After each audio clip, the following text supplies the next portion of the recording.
Chapter 1289.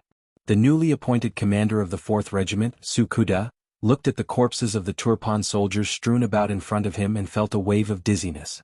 If his memory served him right, the battle had only lasted for an hour, but the 7,000 Turpan soldiers in the city had been utterly defeated. Just the 4th Regiment that he led had killed over 400 of the enemy, capturing close to 1,000. The most inconceivable thing was that not a single one of his soldiers had died in battle. Only 4 of them had been injured and most of them were light injuries. They only needed to be treated before they could return to the battlefield. This was completely different from the bloody battle he had imagined. Although before the 1st Cavalry Division had entered the city, Lung Feng and the 4th Regiment had already used their cannons to blast through the city gates, preventing them from bearing the burden of sieging the city, but after entering the city, the performance of the cavalry under him was simply too valiant. Any Turpan soldier in front of them was easily defeated by a single charge, to the point that the enemy did not even have the strength to retaliate. Rather than calling it a battle, it was more accurate to call it a massacre. He had long heard that the 1st Cavalry Division was the most valiant cold weapon unit in the 5-star army, but having experienced it personally, he could not imagine it to be so valiant. In comparison, he felt that the victories he had won in the past did not count as much. In fact, they could not even be called great victories, and could only be described as obvious victories. Su Kuda couldn't be blamed for this. In the past he had led an army of foreign races. Although there were some soldiers with good physical fitness, they didn't have much organization. It was difficult for them to coordinate well in battle. Yang Qindong also didn't give them more time to train. He simply let these soldiers search for experience on the battlefield. With the mentality of eliminating sand from the waves, this kind of army often didn't have much fewer casualties than the enemy. After spending so much time with such an army, it would be strange if he was not surprised to see the strength of the 1st Cavalry Division. While he was still in a daze, a cavalry unit came over from the side. The leader was the 5th Regiment commander, Gong Feng. As the 2 regiments were not far from each other, he had also noticed Su Kuda's performance. Gong Feng was curious about this regiment commander who had fallen from the position of commander and had his own opinions. Gong Feng believed that Su Kuda was only punished because he had done something wrong. He still had a bright future ahead of him. Otherwise, he wouldn't have been demoted to a regiment commander but directly handed over to the disciplinary investigation department. Besides, this was the position of the commander of the 1st Cavalry Division. In his opinion, the value of this position was no less than that of an ordinary division commander. In fact, it might even be better. Su Kuda wouldn't lose out much by coming here. Unlike them, this person would leave this place soon. After all, someone who was chosen by the 6th young master to be the commander of an army must have extraordinary ability in commanding an army. Since that was the case, there were only benefits and no disadvantages to befriending this person. Regiment Commander Su, the battlefield should be pretty much cleaned up, right?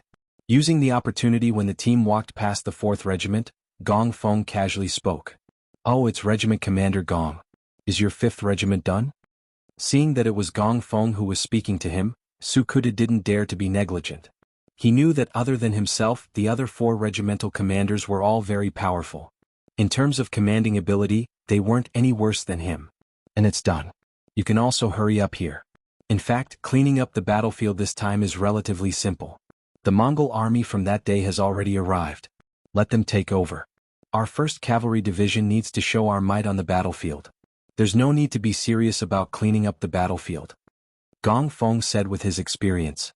Then he nodded at Su Kuda and led the team away. Looking at Gong Feng's departing figure, Su Kuda thanked him. Gong Feng had come to give him advice. It seems that he would have to learn how to adapt in the future. Of course, he knew that he wouldn't be here for too long. This could be seen from the attitude of Division Commander Tian Hu and the other regimental commanders towards him. They were very polite to him, to the point that they treated him as a guest and not one of their own. Su Kuda naturally wouldn't think that he could integrate into the enemy's camp in such a short time. What he needed to do now was to use all the time he had to learn the strengths of the 1st Cavalry Division. One day when he was leading an army by himself, he should have a big change and a better performance. After the Black Goat City was successfully broken through, the next target was Willow City. When the 4th Division of Lung Feng once again moved the cannons to the city gates, unexpectedly they actually surrendered. The 12,000 Turkmen soldiers in the city all came out of the city and surrendered. Obviously, whether it was the Fire Province or the Black Goat City, they all knew that the strength of the 5-star army in front of them wasn't something that they could stop. Rather than losing their lives in the end, it was better to surrender now and at least keep one life. Following the capture of Willow City, in the entire east of Turkmenistan, other than the ruined city near the Hanhai Sea, there were no other Turkmen forces. Even this city only had 2,000 soldiers. Any one of them would be able to take it down. After dealing with the security threat in the east, Yang Qindong also needed to consider sending troops to Turkmenistan. It was time to completely destroy the Turkmenistan forces. He had this plan a long time ago. Once the various forces were in place, Yang Qindong would personally lead the troops out of Turkmenistan and begin his conquest of the Ili region. It was also at this time that the 250,000 troops of the Kazakh and Aries dynasty arrived in the Ili region. Their appearance increased the confidence of the three Turkmenistan countries to go against the five-star army. After leaving Turpan, Yang Qindong decided to fight his first battle at Sabashi City, another large city in Turpan that was heading south. Based on the Intel Department's intel, there were 15,000 Turkmen soldiers in Sabashi City. They had already made preparations to defend the city. There was enough grain in the city and there were huge rocks, logs and kerosene on the city walls. They were just waiting for the five-star army to arrive and teach them a lesson. The morale of an army depended on whether they won the battle or not. Let's put it this way, if they were defeated in a few battles, any army would face a situation where their morale was low. If there was even the slightest movement, it was very likely that they would collapse. Sabashi City was the first line of defense that Harden Bartle had left for the five-star army. He did not even hope that the city could be defended. As long as he could delay for a period of time and make it difficult for the five-star army, it would be considered a victory. This way, once winter arrived, the five-star army would have no choice but to stop attacking. He wanted to see how long the five-star army could stay here. In short, Harden Bartle was using the word, holding back.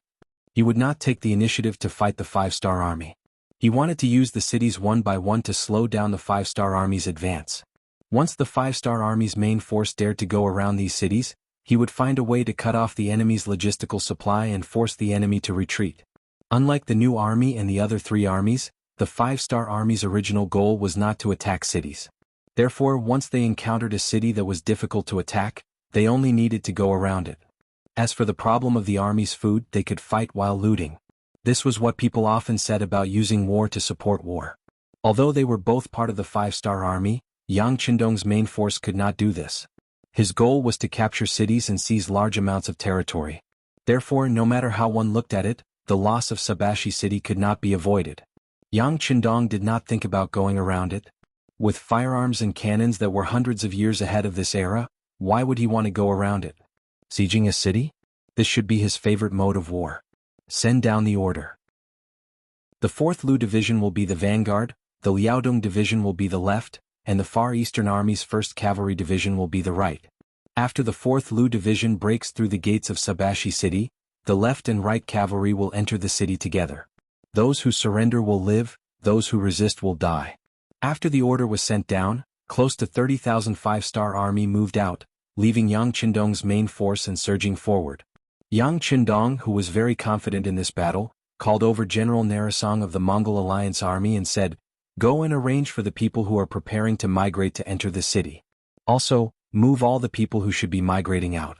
If there are people who are unwilling to leave their homes, forcefully take them away. If they resist, kill without mercy.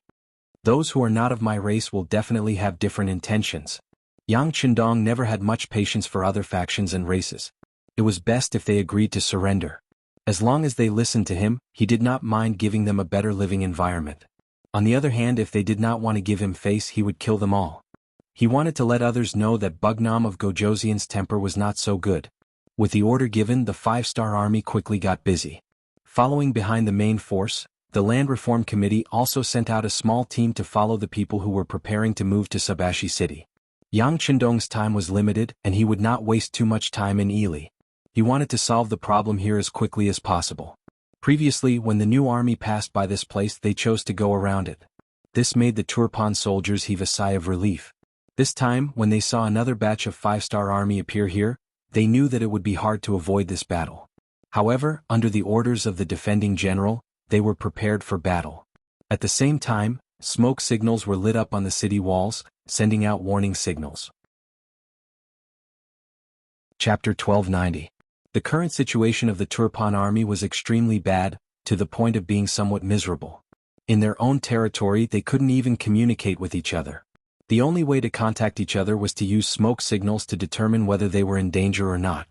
This naturally had a lot to do with the fact that the new army was attacking everywhere. They did not focus on attacking cities, but rather on reducing the enemy's strength. The new Third Army had regiments and even battalions as units. Once they found a Turpan army, they would appear from all directions to surround and annihilate them. As time passed, the Turpan army could only hole up in their cities, not daring to take half a step out. They did not even dare to leave their cities, nor did they have the communication devices of the five-star army. Right now they were like fat lambs in a pen waiting to be slaughtered. As the smoke signals rose, the city walls of Sabashi were filled with Turpan soldiers. They had even learned from the five-star army's experience in defending Turpan, gathering the civilians who had not fled. They wanted to borrow the strength of the civilians to defend the city. However, unlike the five-star army, they did not provide any benefits to the civilians. They were completely using the situation of grabbing able-bodied men to chase the civilians to the city walls. This method of using the civilians as cannon fodder naturally attracted the curses of the civilians. Tuashuan City wasn't a small city. It could be considered one of the most important cities in the Turpan kingdom. However, because it was too close to the main force of the five-star army, the Turpan soldiers had long fled. There were no civilians left in the city. The moment the five-star army arrived, they were able to move in smoothly. The largest mansion in the city also became Yang Qindong's temporary resting place. Before the residence could be completely cleaned up, the battle report from the front lines was sent over by Wang Shan. When Yang Qindong saw the contents of 4th Master Lu's report, he couldn't help but laugh heartily. His face was filled with joy as he said, "This is really like the saying, if you don't seek death you won't die. The Turpan soldiers are forcing the civilians like this, how can they still have the hearts of the people? Once the hearts of the people turn against us, we can save a lot of trouble by occupying this place." Beta Persei at the side also saw the telegram and nodded in agreement. That's right, it seems that the Turpan army does not treat the civilians as humans at all. This will cause the civilians to riot. They are shooting themselves in the foot. After saying this, Beta Persei had a worried look on his face. He continued, "There are so many civilians on the city walls, are we still going to continue running?" "Of course." Yang Qindong said with an extremely confident tone, "Right now the civilians are not our civilians, we have no obligation to ensure their safety. If they wanted to blame someone they could only blame themselves for following the wrong master. If they wanted to blame someone they could only blame themselves for not escaping from Supa City in time. Send an order, Division Commander De Chang, tell him not to have any misgivings and to proceed with the original plan." In doing so, the lives of some civilians would naturally be sacrificed, but this was not in Yang Qindong's eyes. If it had to be said, he was a staunch nationalist. If the people standing on the city walls were Han civilians, he would definitely refrain from shooting at the rat for fear of breaking the vases. This was also the reason why Yang Xie did not directly declare war on Baiming and Nanming even though he was so powerful. However, there was no need to be polite to the foreigners. The deaths of these civilians would be blamed on the Turpan government. After the unexpected situation occurred, Division Commander De Chang had no choice but to report it, but he did not stop the work at hand. The muzzles of the cannons that should be adjusted were already in place. With his understanding of the 6th young master, just these foreigners alone would not be able to stop the five-star army's determination to occupy this place. As expected, the order to attack according to the original plan was sent to him. Immediately, Division Commander De Chang did not hold back. He raised the red flag high and roared, "Fire!" Boom, boom, boom. In just the first round of bombardment, out of the 6 cannonballs, 2 cannonballs accurately landed on the northern city gate. The tall city gate that normally required at least 4 people to close began to tremble as if it would break open at any moment. Second round of cannons, continue. Division Commander De Chang lowered the red flag in his hand again. Immediately, another round of cannons was fired, causing the ground to tremble again. On the city walls of Suba, the cannons suddenly fell. This caused the Turpan civilians, who were originally unwilling to go up the city walls, to have a drastic change in expression. The cowardly ones had already wet their pants and sat down on the ground. Their legs were trembling and they had no strength to stand up. Most of the civilians were like this because they had never seen such powerful cannons before. In their eyes, firecrackers were not something they could come into contact with frequently, let alone cannons that were 10,000 times more powerful. In contrast, the Turpan soldiers guarding the city were also frightened. They were not mentally prepared in this regard. When the cannons fell, especially when one of the cannons landed among them, it immediately caused dozens of casualties. Looking at the broken limbs everywhere, and the smell of blood directly assaulted their nostrils. The soldiers were all trembling, and their hands that were holding swords became weak. At this point, how could they still have the time to monitor the civilians' performance? The series of cannons completely disrupted the Turpan army's plan, and also caused their already low morale to drop to a freezing point. When another 6 cannons were fired, one of them destroyed the north gate of Suba. The Liaodong Cavalry Division and the Far Eastern Army's 1st Cavalry Division, who had been waiting for a long time, rushed in through the gate. When the battle cries rang out in all directions, the soldiers' last line of defense completely collapsed. At this moment, most of them did not fight with their weapons. Instead, they threw down the weapons in their hands and turned to flee. This was not a battle strategy of this era, and it caused their confidence to be completely destroyed. In their hearts, an indelible thought was formed. The 5-star army was not human and could not be defeated. The 2 divisions of cavalry smoothly entered Sabashi city from the north gate. The cannons also stopped firing, but the chaos in the city did not stop. They did not expect the 5-star army to arrive in front of them so quickly, and the Turpan soldiers in the city did not make any preparations. As a result, the 5-star army cavalry charged in all directions, and unless they threw down their weapons and surrendered, they were all killed by the brave 5-star army cavalry soldiers. There was almost no resistance, and Suba was conquered by the 5-star army. They captured and injured over 10,000 enemies, and saved over 30,000 civilians. From the start of the cannons to the end, it only took 6 hours. When the news of victory reached Yang Qindong, he waved his arms and said excitedly, "There is no need to pack up anymore. We will set off now and head to Suba. At the same time, we will inform the 4th Division and the rest of the front line to continue forward. Our next target is Kunlui City." Under the lead of Commander Bai Shuang, the 1st Army understood more about the situation in the Ili region through Slam. After discussing with the 4 division commanders, they finally gave up on Dayu City and chose to charge towards Nalita City. Under the meticulous planning, Slam introduced the grain merchants to Nalita City. Under the same method, they took another city without any bloodshed. Could be said that their progress was extremely fast. When they were about to take the city of Telhala, the news finally leaked out. After all, this was already within the borders of the Ili Empire. Their spies were everywhere, and it was impossible for the 30,000-strong 1st Army of the Outsiders to remain completely silent. The city gates of Telhala in front of them suddenly closed, the city towers filled with soldiers. When the news reached Bai Shuangji's ears, he immediately made the decision to bring the army and the provisions he plundered from the 2 cities to attack. Just when everyone thought that a siege was about to break out, the 1st Army of the Outsiders actually took a detour around the city, leaving Telhala behind. They charged straight for the capital of Ili Empire from outside the city. The 5-star army actually appeared in his own territory and so close to the capital. When King Bao Lide heard the news, he was so scared that he broke out in cold sweat. He quickly called the Prime Minister Apu to discuss countermeasures. "Prime Minister, the 5-star army actually appeared. This is all thanks to you." When Bao Lide saw Apu, he held his hand tightly and spoke with a grateful expression on his face. Before, Apu had suggested that the 5-star army didn't play by the rules when they fought.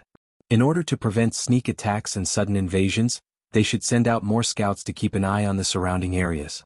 Bao Lide didn't agree with this request from the bottom of his heart. He didn't think it was necessary.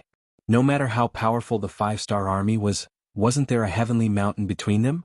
Even if the army could come over, they wouldn't be able to transport the grain. Moreover, the 5-star army still had the Turpan kingdom to deal with. What he should do now was to do his best to solve the problem in front of him, and not go around looking for trouble with them. If this wasn't Prime Minister Apu's suggestion, King Bao Lide would have directly refused. He didn't want to hurt the Prime Minister's feelings, so he reluctantly agreed and let the Prime Minister do as he saw fit. What he didn't expect was that it was all thanks to the scouts that he sent out. Otherwise, even if the 5-star army was at his doorstep, he wouldn't know anything. Apu's expression was very heavy. He didn't look happy at all because he discovered the 5-star army ahead of time. In fact, this couldn't be considered as discovering the enemy ahead of time. They had already lost Little Yule City and Nalita City. Their reaction was already half a beat too slow. "Your Majesty, I've already received the news. The 5-star army really did come from Heavenly Mountain. They didn't bring a large amount of grain, they just attacked the city and looted it. Chapter 1291. What? How can they be so bold? King Baolida's already gloomy face became even more gloomy. He didn't say anything for a long time. Yes, their guts are too big. Why don't we just eat them? Prime Minister Ali Pu hesitated for a moment before speaking with a solemn expression. Eat them up? Wouldn't that make us enemies with the 5-star army? King Baolida frowned. It was a pity that he was still hoping for a peaceful solution at a time like this. This was the sorrow of the weak. It was just like when the Japanese invaded China. Even though they knew that the enemy had ill intentions, they still restrained themselves. They only realized their mistake when they lost a large portion of their territory. The weak did not have any initiative on the battlefield. They were at the mercy of the enemy. Seeing that the king was still hesitating, Apu sighed and said, "Your Majesty, we can't wait any longer. The 5-star army did not even give us a heads up before attacking us. If we don't send an army to surround them, I'm afraid that once the enemy's main force arrives, we won't be able to retaliate. We still need to think about it at length. How about this? We will only send people to block them. At the same time, we will order the cities to prepare their defenses and observe the situation." King Baolida was still hoping that the 5-star legion would be at a disadvantage on the main battlefield, and they would be stopped by the Turpan Kingdom's army. If this was the case, perhaps they wouldn't even need to make a move. The 5-star army would have to withdraw from this place. In this way they would be able to obtain victory without shedding a drop of blood on their blades. Once the 5-star army retreated, they would not lose any strength. Wouldn't that be the best time to take over the Turpan and Yarkyang territories? At this moment, King Baoli was still dreaming of unifying the entire region. It was, as the saying goes, a fool's dream. Apu naturally did not agree with King Baoli's words. However, he was a subject and the other party was the king. Since that was the case, he could only obey. Alright, then order the cities to defend first. Let's observe the situation first. There was one more thing that Apu didn't say. Once the ambitions of the 5-star army were exposed, the king would have no choice but to send troops to suppress them. After the two of them had a detailed discussion, the king of Baoli issued a number of orders to the generals of the major cities in Ili, telling them to exercise restraint and pay close attention to the 5-star army's movements. At the same time, they were to guard their own cities well. If it wasn't necessary, they were to not engage the 5-star army in a direct confrontation. King Baolida was satisfied. He believed that as long as he didn't provoke the other party, the 5-star army would leave if they couldn't take down the city. At the very least, his losses wouldn't be too great. On the other hand, Arab was unwilling to leave. He could clearly see how ambitious the 5-star army was. Their strength was not something a small country like Turpan could satisfy. Right now, the most important thing to do was to unite and fight against the enemy together, and not watch each other make fools of themselves and be defeated one by one. I can only persuade His Majesty next time. Let's go back. After leaving the palace, Arab sat in a sedan and headed back to the Prime Minister's residence under the protection of 20 guards. What he didn't know was that after he left this time, when he returned to this place, everything had changed. Just as Arab and his men left the palace, several pairs of eyes stared at them from a dark corner. Soon a very small voice sounded out. The target has left the palace and is heading back to his own residence. Tell everyone to be prepared. The journey from the royal palace to the Prime Minister's residence was about 6 li. Along the way they had to pass through a rather remote street. Here this street was filled with dozens of black shadows. All of them only had one goal, and that was the slowly approaching palanquin. Arab sat in the sedan with his eyes closed and a worried expression on his face. The king's reaction and point of view were very different from his, and this made him very vexed. He had always believed that he was the enemy. When facing the ambitious 5-star army, it was fine if he didn't make a move, but if he did, he had to make sure that he hit the enemy with a heavy blow. Only then could he make the enemy feel pain and retreat. Although doing this might lead to the retaliation of the 5-star army, if he didn't do this, would they let him off so easily? The 5-star army's strategic intentions were very clear. They had set their sights on this piece of land and wanted to occupy it. This created an irreconcilable conflict between the two sides. Since this was the case, what difference did it make if they started the war a day earlier or a day later? If they didn't take advantage of the fact that the enemy had yet to gain a firm foothold and missed this opportunity, they might not have another chance like this in the future. No, I have to persuade His Majesty in the future that he can't be soft on the 5-star army. The enemy only has 30,000 cavalry. As long as he plans well with the geographical advantage, it won't be difficult to mobilize 100,000 cavalry. At that time, with an absolute advantage in numbers, victory will be within reach. As he muttered to himself, several military plans began to take shape in Apol's mind. Clang, clang. The palanquin suddenly fell to the ground without any warning. Aleppo, who was deep in thought, lost his balance and nearly fell out of the palanquin. The sudden change caused his expression to change. He immediately shouted angrily. What's going on? Although Apol's temperament was good and he took good care of the people around him, anyone would be angry after being tossed around like this. He was also an exception. After shouting angrily, he wanted to lift the palanquin to check. But before he could do anything, the palanquin's curtains opened from the outside, and a very unfamiliar face appeared. After carefully sizing up the shocked Apu, the corners of his mouth curled up slightly. That's right. We can verify his identity now. Take him away. What did he mean by verifying his identity? Apol didn't quite understand, but he knew it wasn't anything good. When he thought of the fact that he was in the middle of the city and there should be soldiers patrolling around, he wanted to shout loudly to attract more people. But his actions were already under the eyes of the stranger. He saw an arm coming at him through the air, then his neck stiffened. His body fell to the side and he lost consciousness. Just like that, Prime Minister Apol was taken away. More than an hour later, a group of patrolling soldiers passed by and saw the sedan. After confirming that it belonged to the Prime Minister, they immediately sent people to investigate. It didn't take long for the news of Prime Minister Apol's disappearance to reach the palace. Soon King Baoli's shouts could be heard. Find him. Find him even if you have to dig 3 feet into the ground. These shouts caused the generals who came to report to tremble and complain inwardly. But if they knew that Apol had already been sent out of the capital by the intelligence department, they wouldn't be complaining, they would be crying for help. Soon the news reached the ears of Yang Qindong, who was on his way to Kunlos City. His expression didn't change and he said in a thick voice, Understood, tell Chuisho to protect Apol's safety, this person is very useful. This matter was arranged by Yang Qindong. To be able to become a famous prime minister, there are many records in history. Such a person, Yang Qindong, has a lot of scruples in his heart. Of course, he wouldn't underestimate such an opponent, so he sent Chuisho to lead ninjas to carry out the kidnapping plan. The operation code was called Needle Extraction. Sure enough, they didn't disappoint. The ninjas who dared to fully submit to the prime minister were able to do such a thing without anyone noticing. After contacting the local situation team, they quickly made a targeted plan. A burst of poisonous smoke was scattered, and the whole operation didn't cause any commotion. Without Apol's protection, it was like a bird that lost a wing. The threat it posed was greatly reduced. This also created more opportunities for Bai Shuang's First Army's military plan. For example, after receiving the king's order, the cities of the Yili Empire were all in a state of self-defense. Their gates were tightly closed, and they looked like they were on the verge of death. But what they didn't know was that Shuangbai never intended to attack a city. Even when he took over Little Yule City, it was only to replenish his food supplies. Their main task was to cause destruction, to disrupt the social order of the Yili Empire, and to attack their strength. Some large cities have the help of their gates, which can be closed for defense. But some villages and towns can't, and these places became the targets of the First Army. They rode fast horses and rushed into the houses of large families, but whenever they encountered resistance, they would kill without mercy. After creating one bloody case after another, they would even open the granaries of the rich families.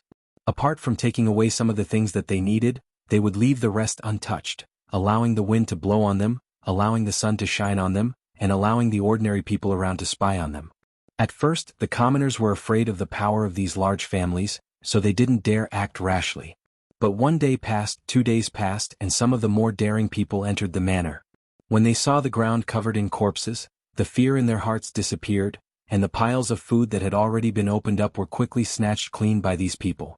This happened once, and when this happened frequently and the large family's food was exposed to the commoners again and again, they no longer hesitated, nor would they wait for a day or two. They only needed to see the 5-star Army's cavalry leave, and then they would take action to snatch. The news that they could fill their stomachs quickly spread like the wind, to the extent that in some places before the 5-star Army appeared, some of the more daring commoners gathered together and charged into the large families, killing people and giving out food, and in the end, shifting the blame to the 5-star Army. Chapter 1292. To be able to store so much food at home in a year of famine, It wasn't an exaggeration to say that he was rich and heartless. If such a person died, then so be it, there was nothing to feel pity about. As for shifting the blame to the five-star army, Bai Shuang didn't really care. These people's actions had indirectly helped him, expanding the reputation of the five-star army, so why not? Bai Shuang clearly remembered that his teacher Yang Qindong had said more than once that the existence of social class was the greatest restriction to the five-star army in Yangxia. This was especially true for some of the nobles.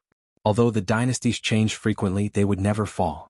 People like this who only cared about their own interests and had no loyalty to the current dynasty would often become new meritorious officials of a new dynasty. There was nothing wrong with killing such people who had no ruler, no country and no father. Only by killing all of these people would the five-star army have a better chance of conquering and controlling the land. Not only that, if they did it well, they would gain the support of the commoners. In comparison, the commoners were the ones who suffered the most. They had been oppressed by these nobles for who knew how many years. Some of them had been oppressed since their ancestors, so it was impossible for them to not be angry. The only reason why they didn't say anything was because they were too cowardly and didn't have enough strength. Since it was like this, the five-star army could help them and be the leader. Reality proved that this was indeed quite effective. This was because in many places, especially the commoners who had been oppressed by the nobles, began to look forward to the arrival of the five-star army. Some of the more far-sighted ones had already brought their travel expenses with them to find the five-star army and join them. Their many years of life experience told them that only the five-star army could save them. Only the five-star army could help them change their lives. Bai Shuang fully understood his teacher Yang Qindong's philosophy and did as he was told. The result was that not only did the strength of the foreign race's first army not decrease, it was instead continuously expanding.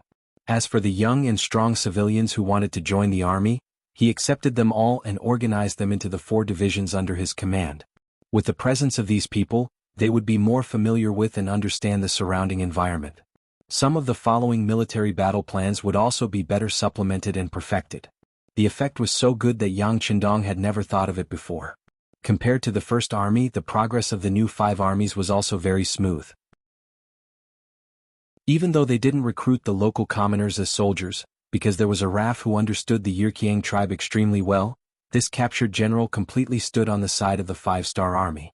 Based on his understanding of the Yirqiang tribe, the new five-star army could often achieve twice the results with half the effort. Their entry also gave King Agudemu a huge headache. Unlike King Baelide, the Yirqiang's King Agudemu chose to fight head-on. He had sent out 100,000 cavalrymen to search for the main force of the new five-star army, and wanted to have a decisive battle with them. In his mind, this was his territory and he had the advantage in terms of timing, location and manpower. He also had a huge advantage in terms of military strength. Why couldn't he deal a heavy blow to the five-star army and win a huge victory? However, how could Commander Shi Wanshan, who fully followed Yang Qindong's orders, do as he wished? He was originally a general of the great Ming dynasty, and had a deep understanding of Sun Tzu's art of war. Based on Araf's introduction of the situation, he and his opponents started to engage in guerrilla warfare. For a moment, both sides were fighting back and forth, and neither side had a clear winner. Compared to the first army and the new five-star army, the new army led by Su He quickly encountered a huge nail. He continuously bypassed many important cities, and arrived at the Iron Gate Pass to attack the rear of the Turkopan kingdom. At that moment, 100,000 cavalrymen were rushing towards their location. They were the reinforcements sent by the Kazakh Empire to support the 3 countries. The general leading them was still Janibek Khan's younger brother, Kaliai. Last time he had brought 80,000 soldiers and lost 30,000 of them. This made him feel extremely ashamed. This time, when he set out for the second time, he had already made a decision. He had also fully absorbed the experience of the previous battle. He wanted to lead the army alone. Kaliai had always believed that his previous defeat wasn't because he was inferior to the five-star army, but because his allies weren't strong enough. As the saying goes, don't fear a godlike opponent, but fear a pig-like opponent. This was what he thought. This time, he didn't inform anyone that he was leading an army of 100,000. He also didn't have any intention of joining forces with any country. Apart from contacting them when he needed provisions, he spent the rest of his time traveling alone. He wanted to find the main force of the five-star army, and have a decisive battle with them. The heavens seemed to know what he was thinking and gave him a chance. When he learned from the scouts that there was a 30,000-strong five-star army just 150 li away from them, he became extremely excited. Good, very good. Pass down the order for the army to speed up. We must surround the 30,000 five-star army. When moving behind the enemy lines without enough information, it was easy to fall into danger. So he felt a great amount of pressure. The number of scouts he sent out was sufficient, and the distance they covered was far enough. This was the reason why he didn't lose. With the existence of these excellent scouts, the moment the 100,000 Kazakh Empire troops appeared 100 li away, the news was sent back. When he learned that the enemy had 100,000 cavalrymen, the first thing He did wasn't to run away, but to calm down and consider whether or not he could take down these 100,000 soldiers. 30,000 against 100,000, and he still wanted to take down the enemy. This was no different from a snake trying to swallow an elephant. In the eyes of others, this was overestimating one's capabilities. However, in the eyes of He and his new army, this really wasn't an impossible task. It was because of the 3 armies sent to attack the enemy's rear. His new army was the closest to Yang Qindong's main force, as well as the one with the highest chance of receiving assistance in the shortest amount of time. Send a report to the 6th young master, tell him about the situation here, tell him about our plans to take down the enemy and our battle plan. After just a stick of incense's time, He made his decision. He wanted to create a miracle. The messenger quickly left after receiving the order. He then said to the 4 division commanders at his side, "Inform the soldiers to rest here. We need to recover our strength in preparation for the great battle." When he saw how confident He was, the 4th Cavalry Division's commander Chang Bo couldn't help but feel worried. "Military commander, will the king agree to our request?" These words attracted the attention of the other 3 division commanders. It was clear that this was also a question they were concerned about. However, Suhi's expression didn't seem to care as he said, "If the 6th young master agrees, then we'll fight this battle well. If he doesn't agree, then we'll retreat. It's just a moment of rest." Suhi's meaning was extremely clear. He wasn't sure if Yang Qindong would agree, so he made 2 preparations. Would Yang Qindong agree? When the telegram was sent, he didn't immediately give an answer. Instead, he stared at the telegram for a long time. The Kazakh Empire and the Aries dynasty had sent a total of 250,000 cavalrymen to aid the Middle Kingdom. He had already received the news from the intelligence department. Yang Qindong welcomed their troops because it gave him an excuse to invade the 2 countries. Just like when he entered the Ili region, didn't he also say that he wanted to take revenge? Even though the matter of Ili sending troops had happened a long time ago, this excuse was a bit forced. But even if it was an excuse, who cared if it was prudent or not? And now, these 2 countries had given him a legitimate reason. Of course, it couldn't be any better. However, it was still 250,000 cavalrymen after all. How could it be so easy to deal with them? Yang Qindong did not have enough preparation to deal with them, nor did he know what kind of environment and conditions to fight them. On the battlefield, opportunities were constantly changing. Many sudden events didn't give you time to prepare. Now the opportunity had come. The new army wanted to fight 100,000 Kazakh cavalry. What he had to do was agree or disagree. If he agreed, then it was just a question of who to send as reinforcements. Yang Qindong wasn't so arrogant as to think that the new army could stop 100,000 Kazakh cavalry with only 30,000 people. But what if he sent some reinforcements? "Come, call Tianhu and Ling Daqiang over." On the battlefield, the 1st Cavalry Division had no place to be used. They were only brought along to guard against sudden events. Now that the opportunity had appeared, it couldn't be better to send this army. As for the 4th Infantry Division, when sieging the city, they didn't need a division's strength. 1 regiment was enough. The remaining 3 regiments could also be sent to support the new army. In this way, even though their military strength wasn't as good as the enemy's in terms of military strength, it wasn't wrong to say that they surpassed the enemy's. In particular, the 3 regiments of the Cold Front were fully equipped with firearms. Once they were sent out, they would definitely have an unexpected effect. Arriving in front of the sand table, after a serious and careful search, Yang Qindong determined the battlefield. He waved his right hand and smashed the sand table at the location of Bodian Mound. His eyes flashed with an intimidating light. Bodian Mound was located on the west side of Boston Lake. On both sides of the lake were tall mountains. It stretched for more than 20 kilometers and was a good place to set up an ambush. Choosing the battlefield here could achieve the effect of heavily injuring the 100,000 Kazakh cavalry. At that time, they could use the method of blocking the head, cutting the waist, and cutting the tail to maximize the results of the battle and establish the 5-star army's chances of victory. In order to achieve the best results, Yang Qindong decided to personally lead the troops into battle. The battle involved the 4th Infantry Division, the entire World Cavalry Division, and the entire new army. In order to fully display the advantages of these units and ensure that they cooperated well, Yang Qindong had to personally lead them. Very quickly, Tianhu and Ling Daqiang came in front of Yang Qindong and told him his thoughts. As for the ambush location and the ambush of the Kazakh army, both Tianhu and Ling Daqiang had no objections. They were clear that once the 100,000 Kazakh cavalry entered the battlefield, it could disrupt the military plans of the army and cause a lot of trouble. However, to achieve the effect of this ambush, and for the military plans to be completed smoothly, there was another point that couldn't be ignored. That was whether or not the Turpan army would send out their troops. Chapter 1293. If the Turpan army were to send troops to assist the Kazakh army, or to help them intercept the Kazakh army, then what they would have to face would not only be 100,000 enemy cavalry but even more. If that was the case, whether or not they could smoothly win this battle would be full of suspense. When the two division commanders raised their concerns, Yang Qindong confidently waved his hand. No, that won't happen. Kelai is a very conceited person. Last time he lost to us, so he won't accept it. This time he has the opportunity to fight with us alone, so he won't lightly ask for help from the Turpan army.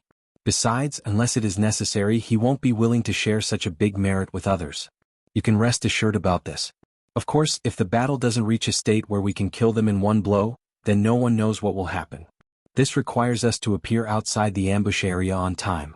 As long as we can do this and trap the enemy in Tianbo Mound, then even if they ask for help, it will be too late.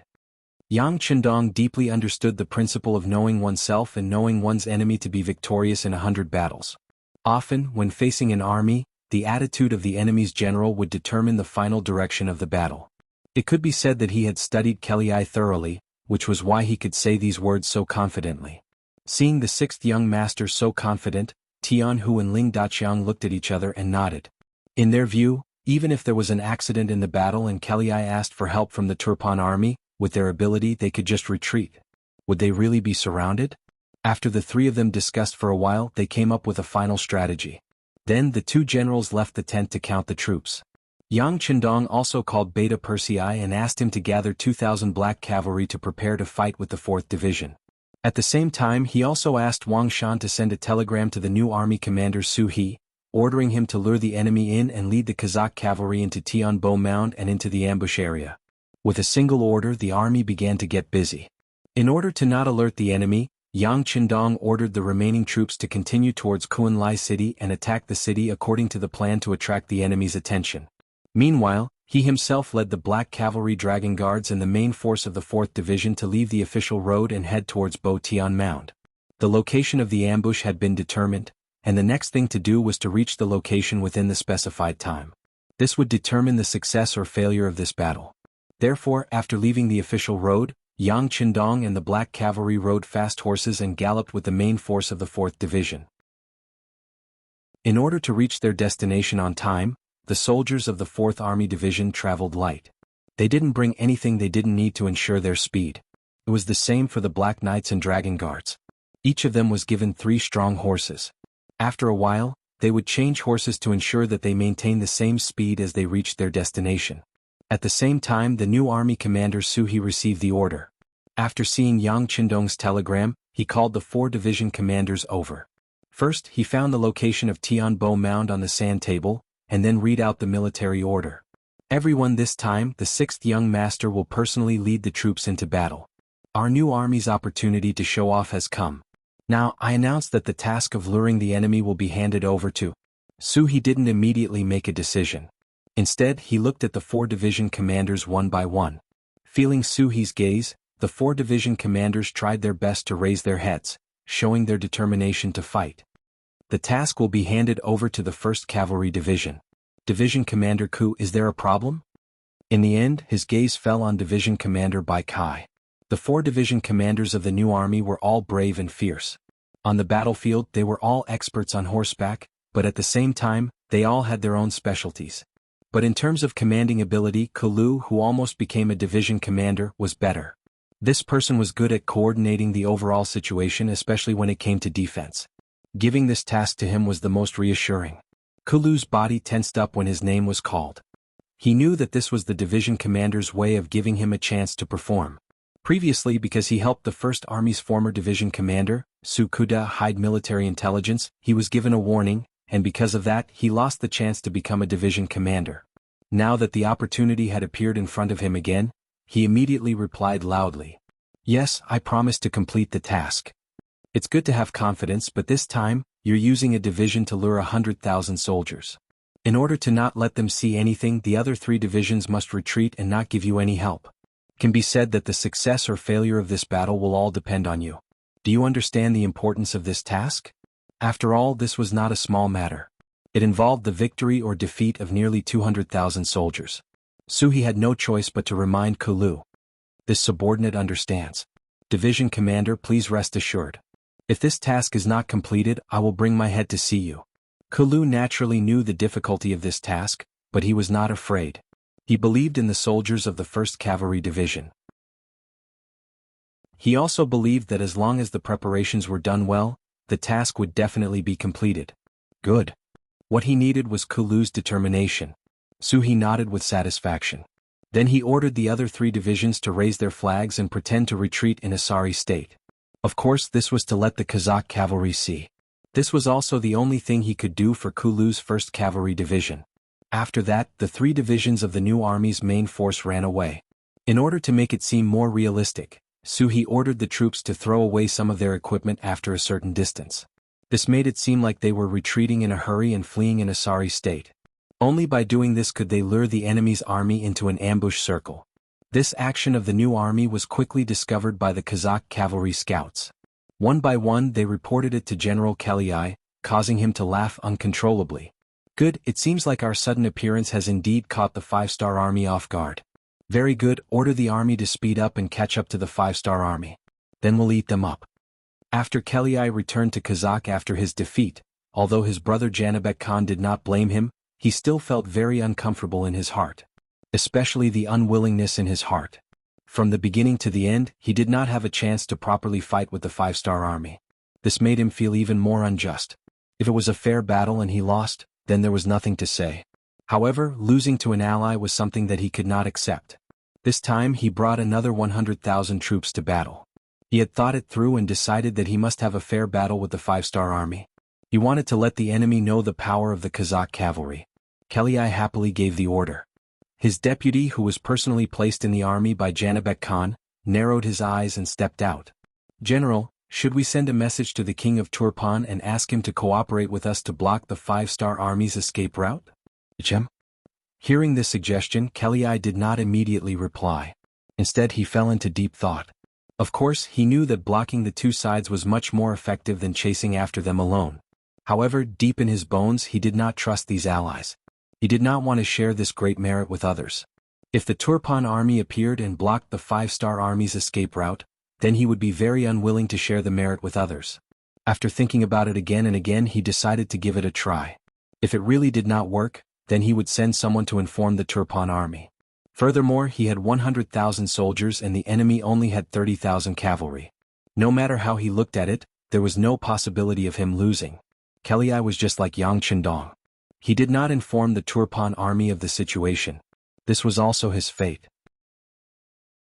This would also become the most regretful thing in his life. After making up his mind, Kellyai ordered General Porta to be the vanguard and move quickly. The order he gave was to quickly chase after the escaping 5-star army and viciously bite their tails. It would be best if they could tangle with them and create enough time and opportunity for the main force to arrive and form an encirclement. Porta was also a famous general in Kazakh.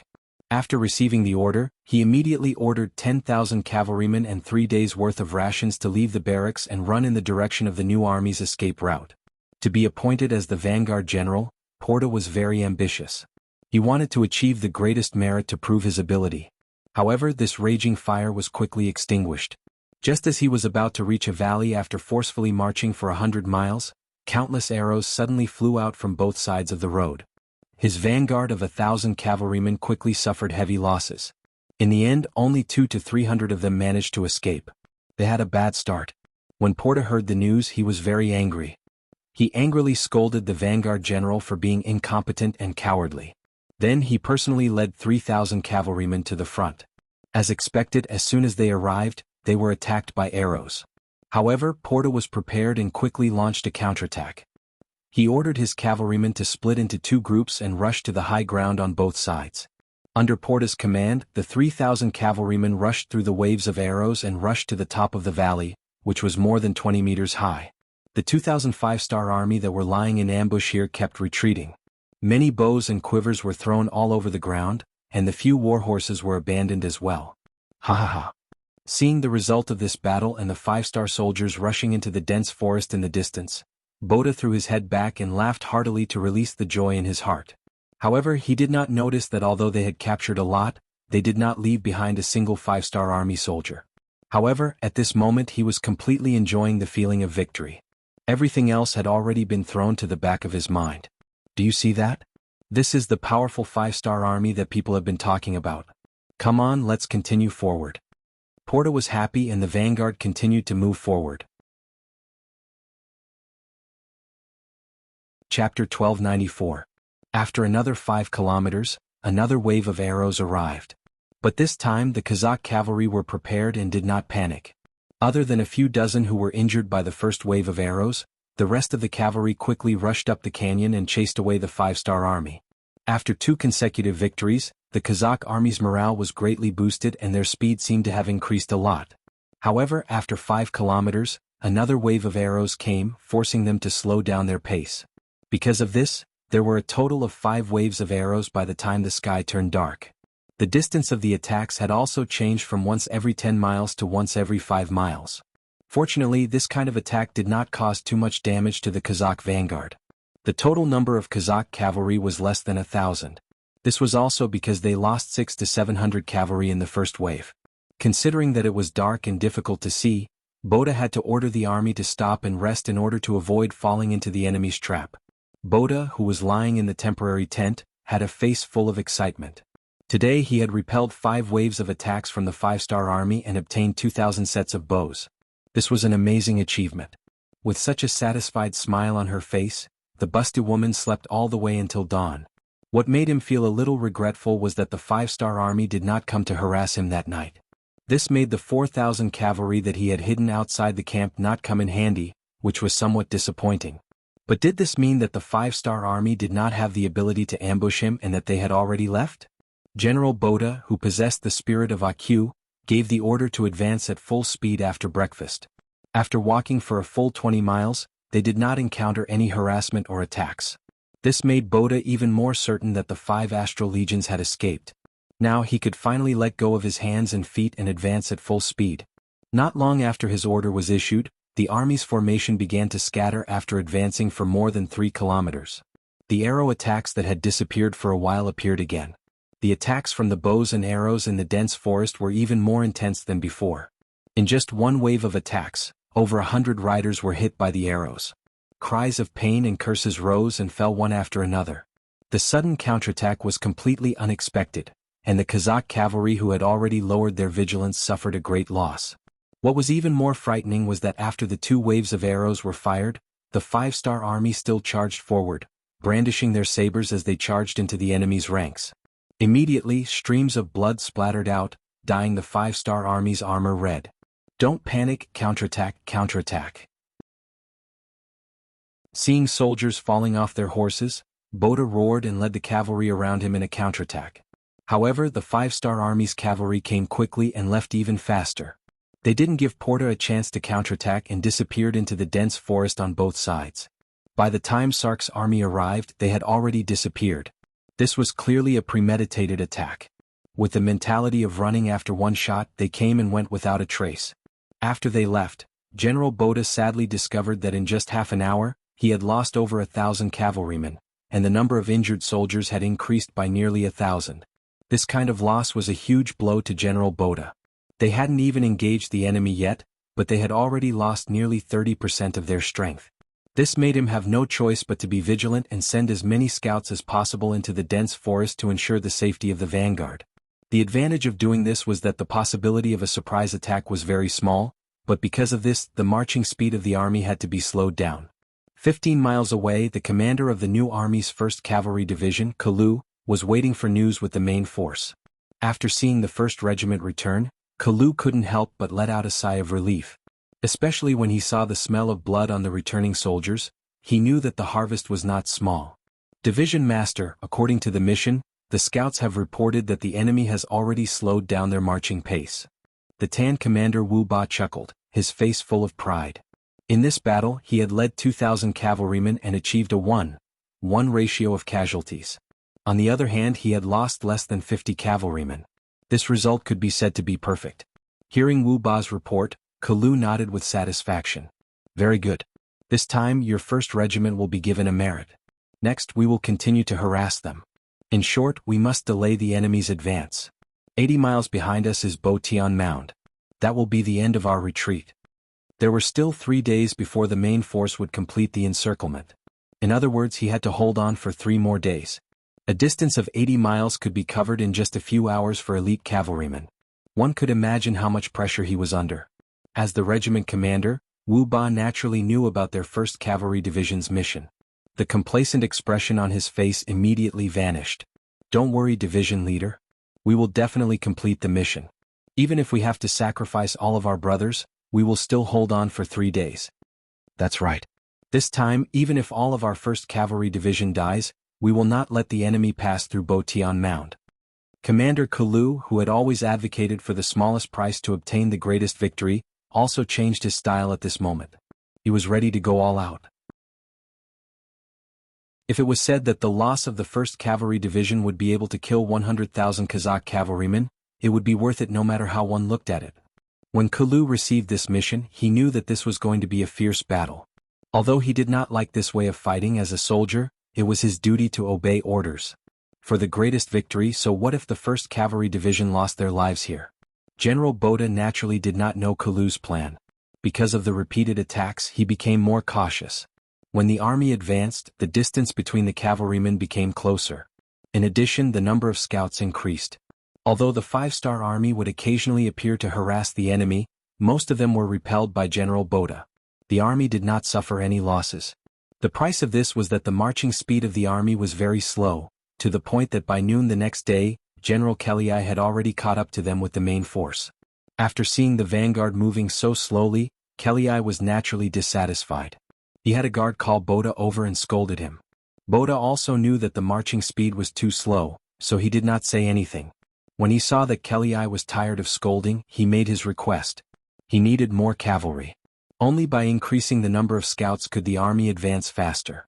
Kellyai still valued Boda very much. Otherwise, he would not have arranged for him to be the vanguard general. Since Boda said so, he naturally had his own considerations and difficulties. Kellyai quickly agreed to this request. He immediately assigned 5,000 cavalrymen to the vanguard as scouts.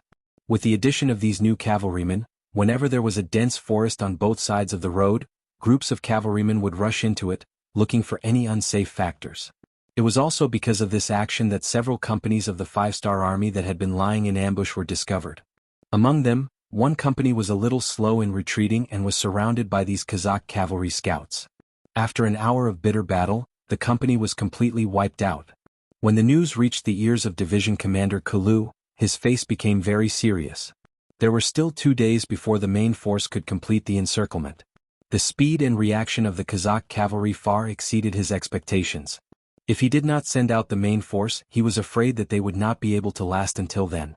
Order the 2nd Regiment to attack in units. In short, the main task is to delay the enemy's advance. If we can fight, then we can. If we can delay, then we can. Kalu gave the order with a pained expression. When he saw the 2nd Regiment commander leading the soldiers of the 2nd Regiment away, his eyes were filled with tears. He was very clear in his heart that it would be good if 20% of the soldiers came back. They are all heroes. Gazing at the departing figures of the 2nd Regiment, the 1st Regiment commander Wu Ba also spoke like this. Then, when he turned around to look at Kalu, he stood at attention and said, "Senior Commander, the 1st Regiment requests permission to attack after the 2nd Regiment. No. The 1st Regiment will stay behind and fight for the last time." Kalu shook his head. In terms of fighting strength, the 1st Regiment was naturally the strongest. Since that was the case, the best steel should be used on the edge of the blade. When the time came, he and the 1st Regiment would be the last barrier to stop the Kazakh army from advancing. Time passed by minute. The 3rd Regiment of the 4th Regiment and the 2,000 Black Cavalry led by Yang Qindong had arrived at the designated location 3 hours earlier than planned. From their point of view, they could faintly hear the sounds of killing from time to time. "Young master, our soldiers have found suitable places to hide." Beta Persei returned to Yang Qindong's side after patrolling the army. At the same time he reported to Yang Qindong with a trace of worry on his face. Yang Qindong knew what Beta Persei was worried about. Not long ago the commander of the new army, Su He, sent a telegram. After they got rid of the scouts sent by the Kazakh army, they were now rushing to the exit of Badian Mound. In other words, the main force of the new army had not arrived yet. Now, only the 1st Cavalry Division, who had stayed here in advance, could fight the enemy. A division of only 8,000 people, but they had to stop 100,000 iron cavalry. One could imagine how difficult this task was. Even if Beta Persei led the team, he could not guarantee that they would be able to complete the task. After Yang Qindong heard the report, his expression did not change. He put away the military binoculars in his hand and said without turning his head, "Go and ask where the 1st Cavalry Division is and how long it will take to reach the designated location." Chapter 1295. "Yes, I'll go right away." Beta Persei agreed and rushed to Wang Shan's telegram team. Yang Qindong, who was left behind, slowly turned around and sighed softly. How could he not know what kind of pressure the new army's 1st Cavalry Division was facing at this time? It was even possible that the entire division would be wiped out if they were not careful. But this was war, a war of blood and iron. It was either you die or I die. Anyone who was in the middle of it, if they showed even the slightest bit of mercy, they might cause the army to be doomed eternally. As the saying goes, the merciful cannot command an army. To achieve one's goal, there must be sacrifices. As long as the sacrifice was worth it, someone must do it. No matter how reluctant he was, he had to harden his heart. He had to be willing to give up. Only by giving up could he gain something. He saw this point very clearly and was also very rational. Now he only hoped that the 1st Cavalry Division could arrive at the designated location as soon as possible. This way the pressure on the new army's 1st Cavalry Division should be much less. The 1st Cavalry Division was indeed the trump card of the cavalry. Under the leadership of Division Commander Jianghu, they had been hurrying on their way ever since they received the mission. During this period, many warhorses fell to the side of the road due to exhaustion, foaming at the mouth, but Jianghu still did not order the troops to slow down. He only left a company of soldiers to take care of these meritorious warhorses. The main force of the division was still moving forward bravely. After several days of continuous travel, even the soldiers of the 1st Cavalry Division, who were regarded as the most elite and powerful existence among the cavalry, still had many soldiers whose legs were worn out and blood flowed down their trousers. There were also some soldiers who did not get any rest for a long time. They fell asleep while sitting on their war horses. Some even fell off their horses because they could not hold the reins and were injured. There were casualties at any time. But no matter what happened, Jianghu did not ask them to stop even once. Even if they had to eat, he asked the soldiers to eat on horseback. It was only at this time that the warhorses would slow down from their galloping state. But even so, the cavalry soldiers were still a bit faster than the other cavalry units. After a few days of non-stop travel, they finally arrived at the designated ambush location. At this moment they were 8 hours ahead of schedule. This half a day's time was bought with the lives of the brave warriors of the 1st Cavalry Division. According to the statistics, out of the 20,000 people in the division, the number of non-combat casualties during the march had reached 2,000. They were the world's #1 cavalry division. Every soldier who could enter this place was carefully selected. Even so, the losses they suffered were so great. It could be imagined that this operation was clearly not a mission, but a race against time and life. As soon as they entered battle position, the transmitter immediately reported the news to Yang Qindong through the radio. After hearing the news, Yang Qindong, who always had a cold expression on the battlefield, couldn't help but exclaim loudly, "Good, the soldiers are all good. After this battle, all of you will have meritorious service. Now it is time for us to attack.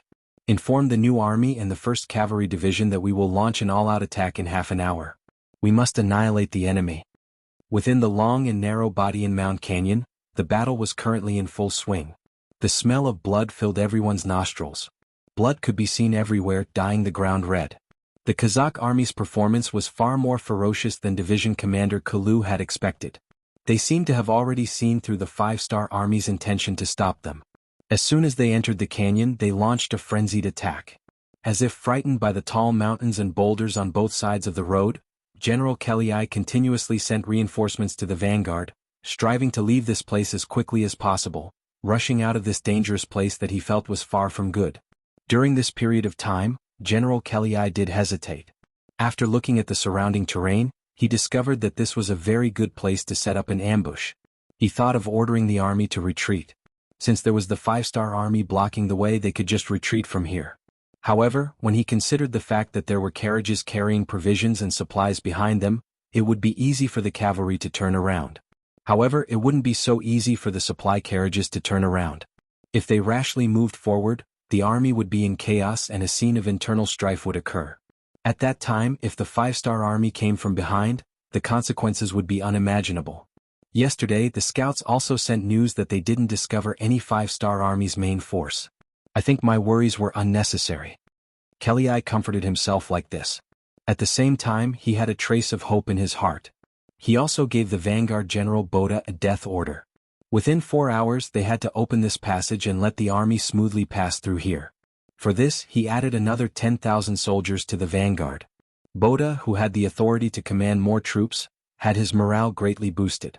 Under his command, he led the cavalry to charge forward fiercely and quickly wiped out the main force of the new army's 1st Cavalry Division. After a series of battles, the exit of the canyon was right in front of them. Hope was right in front of them. The 1st Cavalry Division, who fought with all their might, couldn't stop themselves from retreating. During this time, Kalu, who was the division commander, also pulled out his saber and joined the battle. Even the direct subordinate battalion of the 1st Cavalry Division charged forward. It was precisely because Kalu had suppressed the last of his strength that he was able to save the life of the 1st Regiment commander, Wu Ba, allowing this regiment commander who had already fainted to be pulled back from the battlefield. However, at this time, there were less than 500 cavalrymen left. In a short 2 days, the 1st Cavalry Division went from a full strength of 8,400 men to less than 1,000 men. It wouldn't be an exaggeration to say that they were almost completely wiped out. This result was far more tragic than what Kalu had imagined. Kalu, who was wearing a white battle robe that was now dyed red, turned his wrist and looked at the military watch that the 6th young master had personally given to him. His face was gloomy. There were still 14 hours until the appointed time, but the soldiers in his hands were almost exhausted. Perhaps in the next charge the entire army would be wiped out. He might also die on the battlefield like the majority of the soldiers, wrapped in horse hide.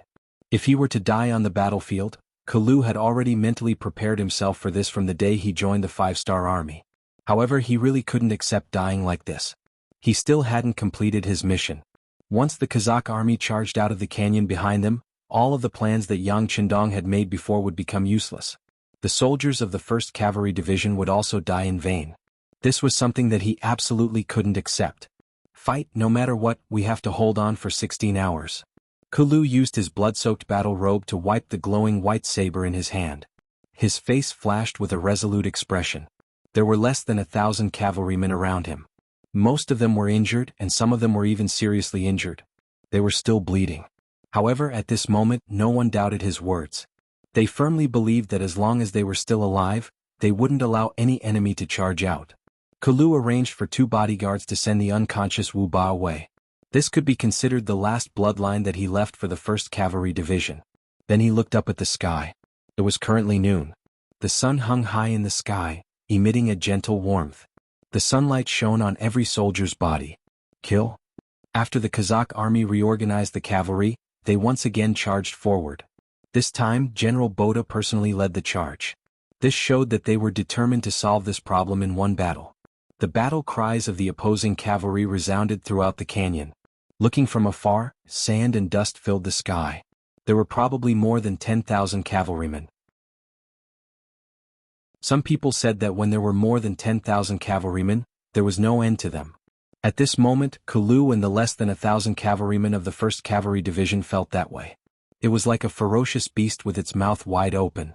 It made people feel fearful. At this moment, no matter if it was Kalu, the division commander, or the soldiers, their faces didn't change. It was as if they didn't see the approaching danger. Every soldier only tightly gripped the saber in their hands, looking as if they were facing death with equanimity. For the soldiers who had already disregarded life and death, and even had the heart to die. There was no difference whether there were 1,000 or 10,000 enemies. They only knew that they had to use the last of their strength to block the enemy until they were killed and couldn't move anymore. Everyone, hold your sabers and prepare to charge with me. The target was constantly approaching. When it was less than 3 li away, Kalu also raised the sharp saber in his hand, looking like a moth flying into a flame. Kill? The remaining less than 1,000 cavalrymen also raised their sabers at this moment. Every one of them had a serious expression and didn't show the slightest bit of fear. Do-do-do-do-do. Do-do-do-do-do. Just as Kalu's saber was about to fall from the air and slash down, a loud bugle suddenly sounded, resounding in the ears of every soldier of the 1st Cavalry Division. This is the retreat signal. Kalu instantly reacted when he heard the bugle. Then, he immediately turned to look at the 2 remaining bugle masters of the 1st Cavalry Division. After confirming that it wasn't them who made the sound, he saw that they had the same doubts as him. Ma. Division Commander, this is the retreat signal. After the 2 bugle masters recovered from their shock, they said in unison. It really is the retreat signal. Retreat. After getting a definite answer, Kalu only hesitated for a moment before shouting loudly. As if he was afraid that the others didn't react quickly enough, he was the first to tighten the reins of his saber and made a gesture of turning around. At this moment, the retreat signal was definitely the main force of the 5-star army. In other words, all the plans were in place, and the 1st Cavalry Division's mission was completed. At this moment, he didn't want to lose any of his cavalry brothers because after going through so many bloody battles, those who could still survive and continue to jump on their horses to kill the enemy would be the best of the best. If he kept one of these people, there would be more elite soldiers in the future. These were all treasures and they couldn't afford to lose them.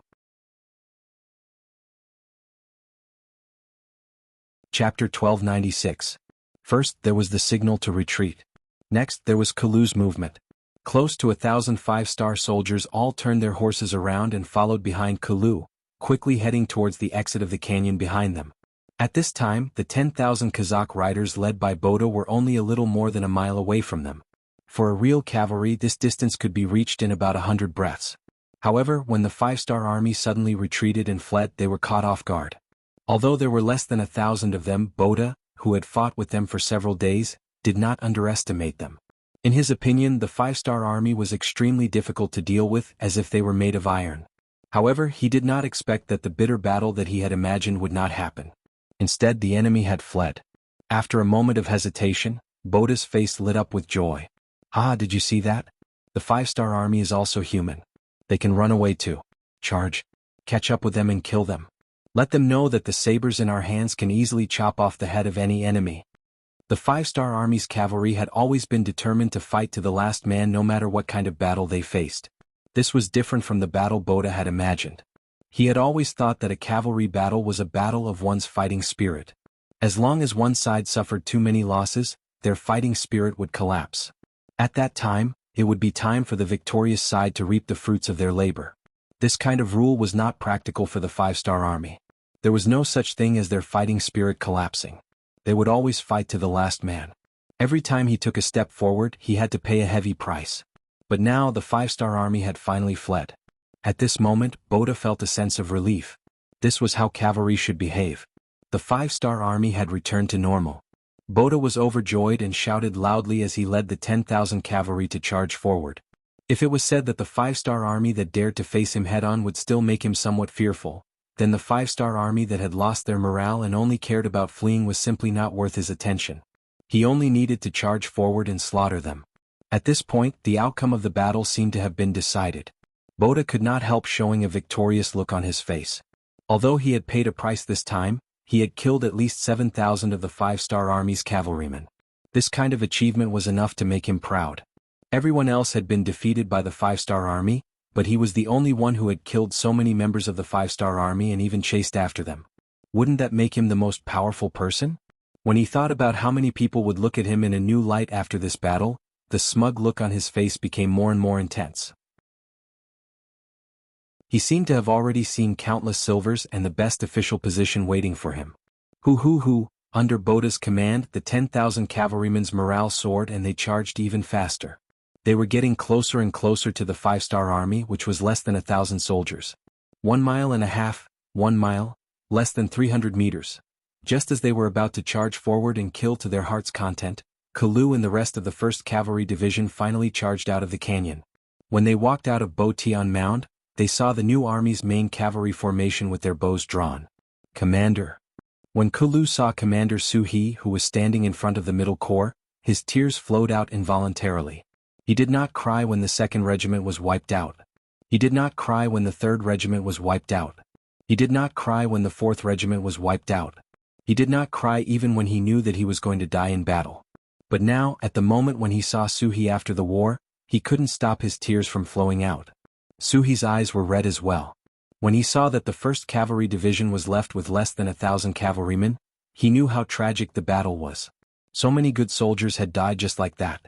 As the commander, he naturally felt terrible. However, he knew that this was not the time to reminisce about the past. It was the time for revenge. Commander Ku, quickly go and rest. The military's medical center is already prepared. You are all meritorious soldiers. You must persevere and survive. Now watch us take revenge for all of you. In this battle, the 1st Cavalry Division had perfectly executed their plan to lure the enemy in. They had been leading the enemy by the nose. Although the losses were not small in the end, it was worth it no matter how one looked at it. Kalu had made a wrong decision before and caused Kalu to lose the position of commander. Now that he had made a great contribution, he should be the first choice when there was an empty position next time. Kalu was indeed exhausted. With such a big burden on his shoulders, he basically hadn't rested for the past few days. In addition to the injuries on his body, although they weren't fatal, if he didn't want to leave any sequelae, a good rest was necessary. He nodded and said, "All right, your subordinate will take his leave." Kalu left, but the real battle had only just begun. Following closely behind the 1st Cavalry Division was Boda and his 10,000 Kazakh cavalrymen. After turning a corner, they finally saw the exit of Badian Mound. Just as the army was thinking about how they could finally go all out, they were greeted by Changbo of the 4th Cavalry Division of the 3rd Cavalry Division, which had over 8,000 cavalrymen and archers ready to shoot their arrows at any moment. They had been running back and forth for the past few days. In order to make the enemy think that they had really fled, the 4th Cavalry Division had no choice but to leave with the main force. Now that they were finally back, Changbo was envious of the 1st Cavalry Division's achievements. When it was time for him to perform, he would not be polite. He shouted, "Fire! Fire! Fire!" This shout echoed countless times when it hit the huge rock at the entrance of the canyon. This shout made the 4th Cavalry Division's 5-star Army's archers' eyes spit fire. Their killing intent filled the sky. With this shout, the soldiers of the 4th Cavalry Division loosened their right arms. Immediately, countless arrows shot out from their hands, creating many pleasant whooshing sounds.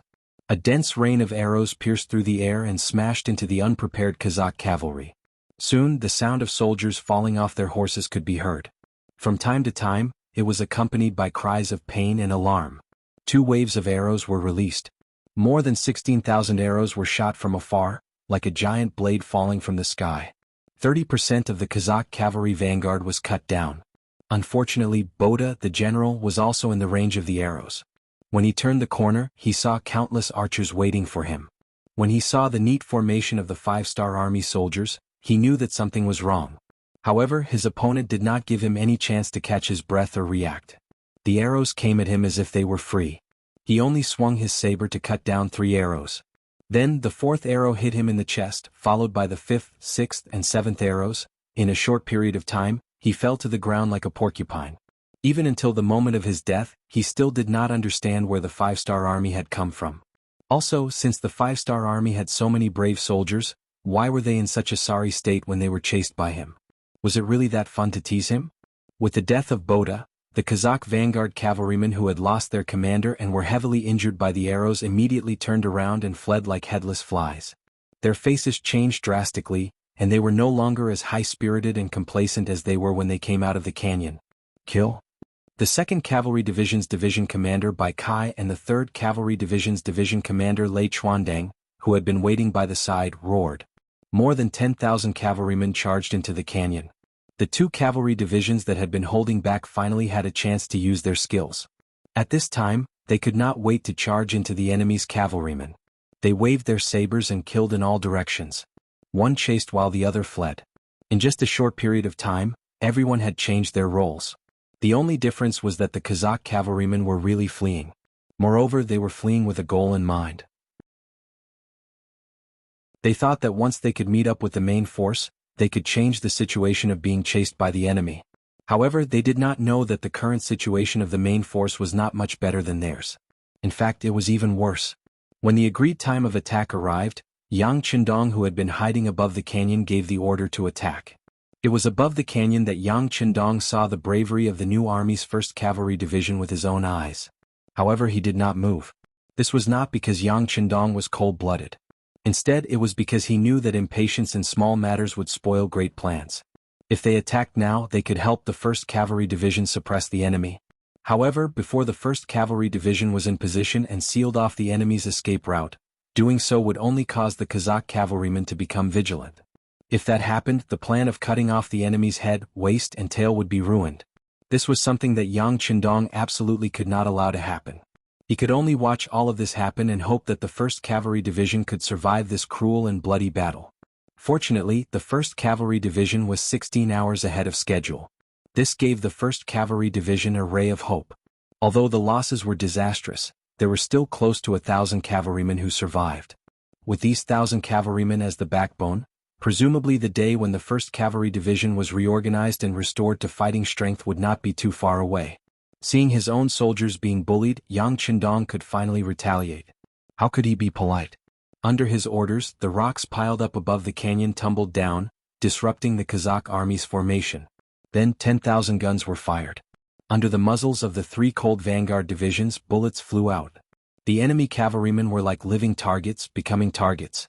In an instant, they were shot into a hornet's nest. One by one, they fell from their horses. Chapter 1297. Using the 95 style to attack a group of saber-wielding cavalrymen from a high vantage point, occupying the most advantageous terrain, this was indeed bullying. However, war would not stop just because it was unfair. Here, there was only victory and defeat, only the strong and the weak. There was no reason to speak of. It was rare for them to participate in such a large-scale military operation. The soldiers of the 4th Army Division were extremely excited. As the 3 regimental commanders, they were also extremely excited. They quickly changed from shooting at the soldiers to shooting at the enemy generals. One by one, the Kazakh cavalry's Kiliarchs and Centurions were shot through by the bullets and fell off their horses. The sound of gunfire fell on the Kazakh cavalry, taking away one terrifying blood after another. This caused Keliai's face to turn from white to black and his body to tremble incessantly. He was just a descendant of the Mongols. He thought that cavalry was the best in the world and that with a saber and a strong horse he could gallop through the world. When had he ever seen such a battle before? When the sound of firecrackers echoed in his ears, one by one, the cavalrymen fell off their horses and died without a doubt. This is the firearm soldiers that people speak of? How can they be so powerful? When did they appear beside us? Who can tell me? Under the protection of his personal guards, Keliai was not in danger for the time being. However, when he saw his subordinates dying one after another from time to time, his face was filled with shock and fear. He did not know when he would be like the other soldiers and be shot to death. No one could answer Keliai's question. Many of the superstitious Kazakh cavalry had already regarded the 5-star army as a godly existence. Think about it, if it was not a godly existence, how could they suddenly appear here? If it was not a godly existence, how could they have such a long range and powerful firearm? General, what should we do? What should we do? The 2 captains beside Keliai said in a sobbing voice. In the face of such a long range and powerful firearm, they did not have the slightest ability to fight back. This kind of weapon had already exceeded their imagination. It brought them nothing but fear. Their fighting spirit and morale had already fallen to the extreme. When a person wielding a broadsword is facing a submachine gun, even if you have 1,000 skills, it would be difficult to use them, right? At this moment, these Kazakh cavalry had such mentality. When their fighting spirit had collapsed, they didn't think about how to rush up the canyon. In fact, they didn't have the ability to face the 95 style. The only thing he could do now was to think of a way to escape this hell on earth. What to do? Of course, it was to rush out, but Keliai hadn't decided whether to rush forward or retreat. But soon, someone helped him make the decision. The vanguard fled back. Not only that, there were 2 divisions of 5-star army soldiers behind them. Once he heard that the road ahead was blocked, Keliai did not hesitate and immediately gave the order to retreat. At this moment, he didn't care whether or not this would cause him to trample. He also didn't want to do this. He only wanted to leave this place and get away from the 5-star army. He wanted to get away from death and danger. Finally, there was an order. Although the battlefield was very chaotic, at least there was a direction. The Kazakh cavalry were like a monstrous flood. They finally found an opening to break the dam and quickly retreated. In the process of retreating, under the chaotic situation, who knew how many incidents of infighting occurred? It wasn't just trampling. Sometimes, some cavalry felt that others were blocking their escape route. They felt that others were blocking the way, so they would cut them with their broadswords. It was really like opening a path when you meet a mountain, building a bridge when you meet a river. Blow the bugle call. Standing on the canyon, Yang Qindong looked coldly at everything that was happening in front of him. Especially when he saw that the 2 divisions of New Army's cavalry were forced to stop because of the gunshots and were unable to charge into the Kazakh army, he finally gave the order to charge. Immediately, the gunshots stopped and the loud bugle call sounded. The New Army's cavalry instantly moved and killed their way into the battlefield. As they charged, they shouted loudly, "Those who surrender can live, those who resist must die." The Kazakh cavalrymen, who had already lost their composure and were scared out of their wits, felt as if they had heard the sound of nature. One by one, they threw down the weapons in their hands, jumped off their war horses and knelt on the ground. The hellish situation was finally coming to an end. Who knew how many cavalry soldiers let out a long sigh of relief? "Commander Ling, bring the warriors down to receive the captives." Now that the situation was settled, Yang Qindong's expression was somewhat relaxed as he spoke to Commander Ling Daqiang. Then Yang Qindong turned around and looked at Beta Persei and the 2 captains Qiu Vi and Dao Xiao who were eager to fight. His face revealed a trace of a smile as he said, "Black cavalry, get on your horses and charge with this king." Kill? Finally, they had a chance to show off their might. The 2,000 black cavalry soldiers excitedly put on their black helmets and black armor. One by one, they raised their sabers and followed Yang Qindong, who was wearing a golden battle robe, towards the entrance of Body and Mound. At this moment, at the entrance, the battle had already begun. With the 1st Cavalry Division's commander, Tianhu, leading more than 18,000 cavalrymen, they had already launched an attack in half an hour. The rear of the army was mainly responsible for transporting rations and supplies. Although they had previously promised the Kazakh army that the 3 provinces would be supplied by the Kazakh army, this time, Kelei had brought a lot of rations from his own country. When he returned, he only needed to ask the other side for the rations. Otherwise, wouldn't he be unable to see the main forces of the 3 countries and not obtain the rations that the army needed? It was precisely because he had brought a lot of provisions that Kelei had arranged for 5,000 elite cavalrymen to guard the rear army. With the existence of these cavalrymen, even if they were attacked, there wouldn't be any problems. As long as they resisted for a while, his main army would quickly come back to help. Everything was arranged well, but when the opponent was the 1st Cavalry Division, this so-called no problem became a big problem.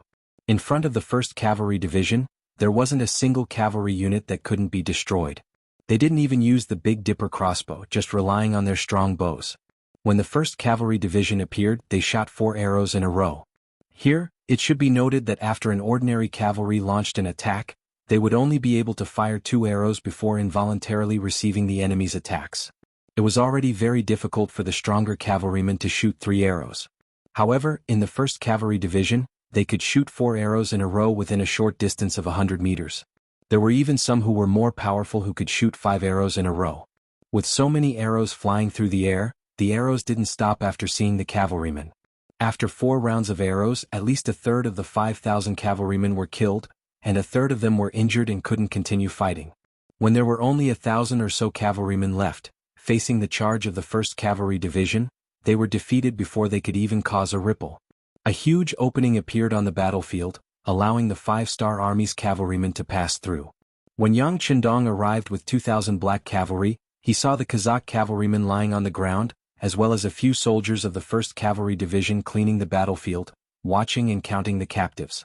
"You come here." Beta Persei's eyes widened. He pointed to an officer with the rank of captain and asked, "What's going on here? Where's your division commander?" The soldiers who could become the cavalry of the number 1 cavalry division in the world were all 1 in 100 or even 1,000 in the army. To be able to become a company commander, it was unknown how many bloody battles they had experienced and how many meritorious deeds they had achieved. Such a person naturally knew Yang Qindong and the Black Cavalry. When he saw that the person who greeted him was Beta Persei, Bugnam of Gojoseon's personal guard, he quickly trotted over and saluted. "Report, we are cleaning the battlefield and counting the captives and supplies.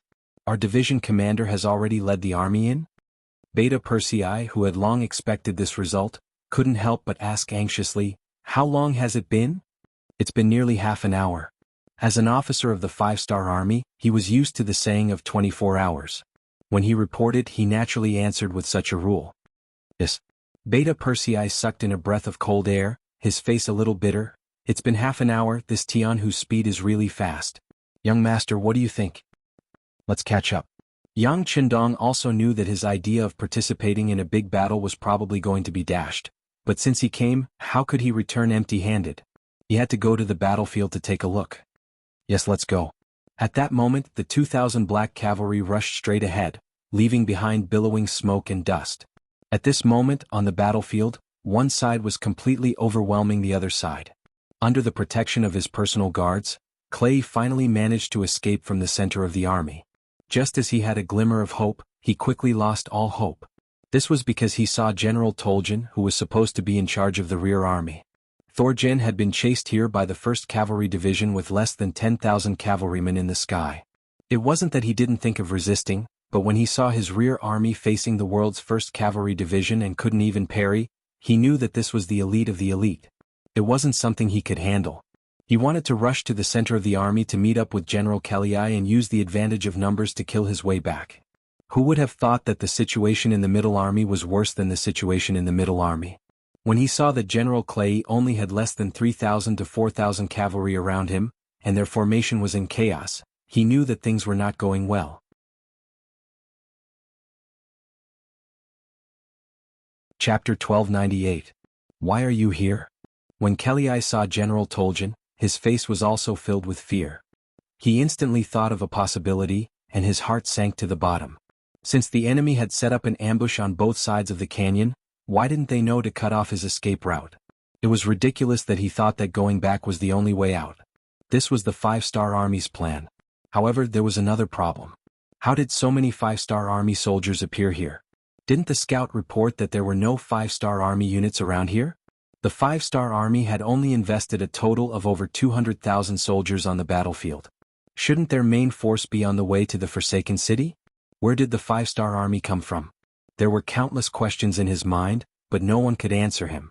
Because at this moment, the 1st Cavalry Division and the new army from the front had already surrounded them. He only had about 10,000 cavalry with him, but looking at the cavalry of the 5-star army in front and behind him, both groups seemed to have more soldiers than him. Moreover, he was going to be attacked from both sides. It was obvious what the outcome would be. "General, what should we do?" Toljan, who was still holding his saber, couldn't help but ask. He wanted to charge out like a man, but he knew that it was an impulsive action. It was simply suicide. Those who surrender can live, those who resist must die. The shouts from the front and back were deafening. Tens of thousands of 5-star army soldiers roared. The Kazakh cavalrymen who were trapped here trembled. They looked at the front and back and didn't know what to do. What should we do? What else can we do? Surrender. Seeing that the situation was about to change, Kelly let out a long sigh and threw the saber in his hand to the ground. Then he jumped off his horse and squatted down with his hands covering his head. As Kelly took the initiative to dismount and surrender, the cavalrymen around him all followed suit. A battle of 200,000 people ended just like that. From noon to the morning of the 3rd day, around 15,000 Kazakh cavalrymen were killed in less than 24 hours. In the chaos, another 15,000 were trampled and 70,000 were captured. Another great victory appeared. Not only did they completely eliminate 100,000 Kazakh cavalrymen, but they also cleared a large obstacle for the 5-star army to take over the entire Ili region. Eliminating 100,000 cavalrymen in 2 days, this speed could only be achieved by the current 5-star army. If it wasn't for the fact that there were too many captives, they wouldn't even need to waste this much time. Everyone has worked hard, rest for 2 days. At the same time, send out a regiment from the 1st Cavalry Division, a regiment from the 4th Army Division, and a division from the new army to look after the captives. The most important thing is to change their minds and try to make them useful. Those who surrender will be given priority to join the new army's 1st Cavalry Division. Let's rebuild the platform first. As for what happens next, we might as well stab the rear of the city. It is time to deal with their problem. Yang Qindong's words were shocking. Wiping out 100,000 cavalrymen in one go allowed Yang Qindong to have a better understanding of the strength of an army. He was no longer satisfied with the small victories and set his sights on the 160,000-strong Turpan army. If they were to forcefully attack, even if they could take down the city, the losses would not be small. After all, in the face of so many Turpan soldiers, even if they broke through the city gate, the following street battle would not be so easy. But now it was different. He had just captured Kazakh's generals Keliai and Togan. Coincidentally, these two people had participated in the Five-Nation Coalition War before. Many Turpan people knew them. With such a magic weapon in hand, it would be a waste if he didn't make good use of it. Beta Persei, take good care of our two friends. Make sure they are obedient, but make sure they don't get any external injuries on their faces. After Yang Qindong assigned the task to Beta Persei, he led the Black Cavalry and left. If it was someone else who said that they were going to attack Kazakh, the other generals would have some concerns and hesitation. But since it was Yang Qindong who said it, no one doubted it. Everyone thought it was a matter of course. In 2 full days, the political cadres achieved remarkable results. They successfully persuaded more than half of the 40,000 captives to join the 5-star army. The rest did not seem to be a problem. Not only did this make up for the original losses, but it also increased the number of soldiers. Beta Persei did not let Yang Qindong down. After a good reception, both Keliai and Togan surrendered. After becoming prisoners, they had no other choice. They could either surrender or die. In the face of life and death, not many people could really not frown. With 40,000 more captives and persuading Keliai and Togan to join him, Yang Qindong knew that the time for the decisive battle had come. He called the generals around him and gave them the next task. In the big tent, Tianhu, Ling Daqiang, Su He, Kalu and others had almost rested. At this moment they were looking at Yang Qindong, who was sitting in the first place with admiring eyes, waiting for the next battle order. Seeing everyone's spirit, Yang Qindong nodded in satisfaction. With so many powerful generals in his hands, what was there to worry about? Announce the order. After the 4 words were spoken, all the military commanders trembled. They puffed out their chests and waited for the order. Order: Kalu's 1st Cavalry Division will be rebuilt from the captives. After it's done, take 30,000 captives who don't surrender to Turpan and hand them over to the 5-star army. They'll be sent to the logistics headquarters in the first city in batches. Many places are undergoing major construction and need a lot of labor. Since these people don't want to bow their heads, they'll serve as laborers. Each of them will be sentenced to at least 20 years. If they perform well, their sentences can be reduced appropriately. Kalu was called out. Although it was a pity that he could not participate in the upcoming battle, escorting so many young and strong captives was also a big deal. Wasn't this the 6th young master's trust in him? He hurriedly agreed. When the other commanders heard that they had to serve for 20 years, they could not help but break out in a cold sweat. That was the most glorious 20 years of a man's life. It could be imagined that they would be little old men after the time was up. They probably wouldn't be able to do anything in life. But on the other hand, who could they blame for this? They dared to not surrender after becoming captives. It was already a good thing that they were not killed. After dealing with the captives, Yang Qindong said for the 2nd time, "Order Suhi's new army to take the lead. Escort 30,000 Kazakh captives to the city gate. Try to give a fatal blow to the leadership in the shortest time possible to assist in the upcoming street battles in the city and seize the absolute initiative. Of course, if we can persuade the other party to work for us, that would be the best. Well, Keliai and Thorjan can be used by you. Act according to the situation." "Yes." Su He, who heard the order, quickly responded with a military salute. Although Kulu's 1st Cavalry Division was missing in this battle, there were more than 30,000 captives. In this way he had more than 50,000 troops in his hands, which made his confidence soar. Order the 4th Army Division and the 1st Cavalry Division to cover the rear. When the new army enters the city and opens the city gate, look for an opportunity to destroy the enemy. "Yes." Ling Daqiang and Tianhu both stood at attention and answered. Although they couldn't take the first credit this time, they didn't complain. They all knew that street battles were the most chaotic battles. They didn't want to fight with their elites like this. Yang Qindong must have considered this point and made this decision. As soon as the order was given, the army quickly moved. The officers all carried out their duties, and the army sped up towards Kalisi city. At the same time, Yang Qindong also notified the 1st Regiment of the 4th Army Division, the Liaodong Cavalry Division, the Far Eastern Army's 1st Cavalry Division, the Light Cavalry Regiment, and the reconnaissance regiment that had already conquered Khaleesi City to speed up their march towards Khaleesi City. At that time they would surround the 4 cities and not let a single enemy escape. A large net was being cast towards Khaleesi City. At this time King Hardenbarter didn't know about this. The gates of Kuan-Si City, the northern gateway city, were quickly blasted open by the 5-star Army's artillery bombardment. The cavalry took the opportunity to charge in and occupy the city. The king was currently organizing the army in his hands and making the corresponding arrangements for the war. The 5-star Army relied on their powerful cannons to achieve victory. In Hardenbarter's eyes, while at the same time he was extremely shocked.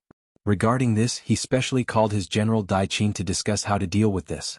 General Daichin, who thought that he was already familiar with the 5-star Army's tactics, didn't panic.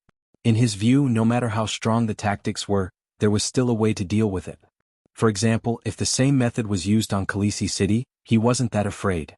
He had a total of 160,000 soldiers.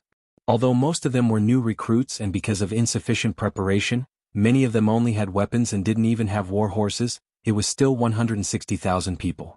With such a number of soldiers, even if the 5-star Army broke open the city gates, it would still be very difficult for them to enter the city. At that time they only needed to send the soldiers to the streets to block them. With the geographical advantage, it wasn't impossible for them to fight. Once they held on for too long, when reinforcements appeared, it would be time for them to counterattack. In General Daichin's eyes, the 5-star Army wasn't without weaknesses. For example, the lack of manpower was a very important disadvantage. Not to mention 1 versus 1, even 2 versus 1, he believed that in the end, the 5-star Army would be the one who couldn't hold on. He didn't want to win. He only wanted to protect himself while hurting the 5-star Army at the same time.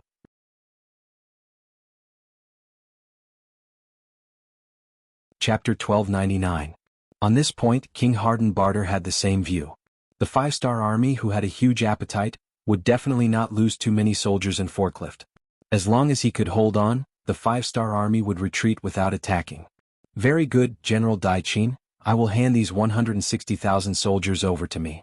You will be in charge of the arrangements in the city in order to deplete the strength of the 5-star Army to the greatest extent. Yes, I will not disappoint my king. Daichin cupped his fists and said. He had suffered too many defeats recently, and it was rare for the king to trust him so much. It was time for him to display his strength and let others know that his title as the #1 general of Turpan was not just for show.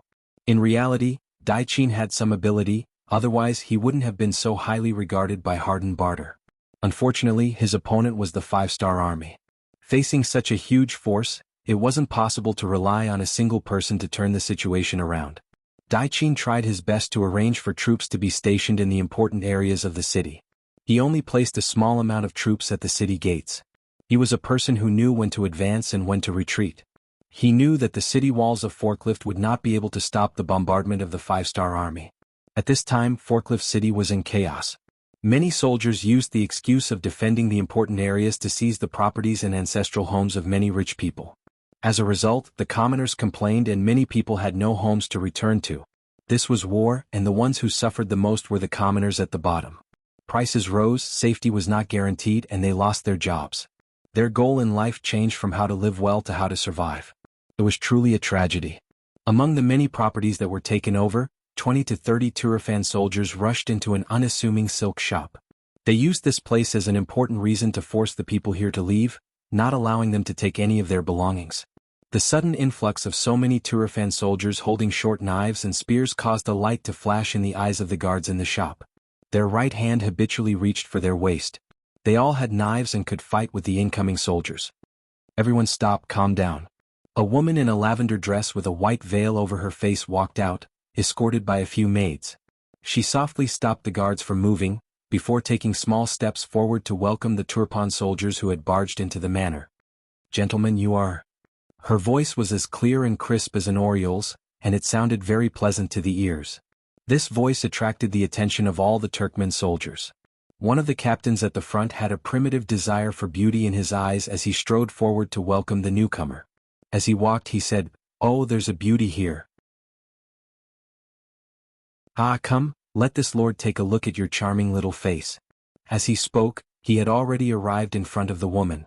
At the same time he reached out his hand and tore off the white veil. The greater the hope, the greater the disappointment. Perhaps the woman's appearance was too stunning, so the captain had high expectations of her appearance.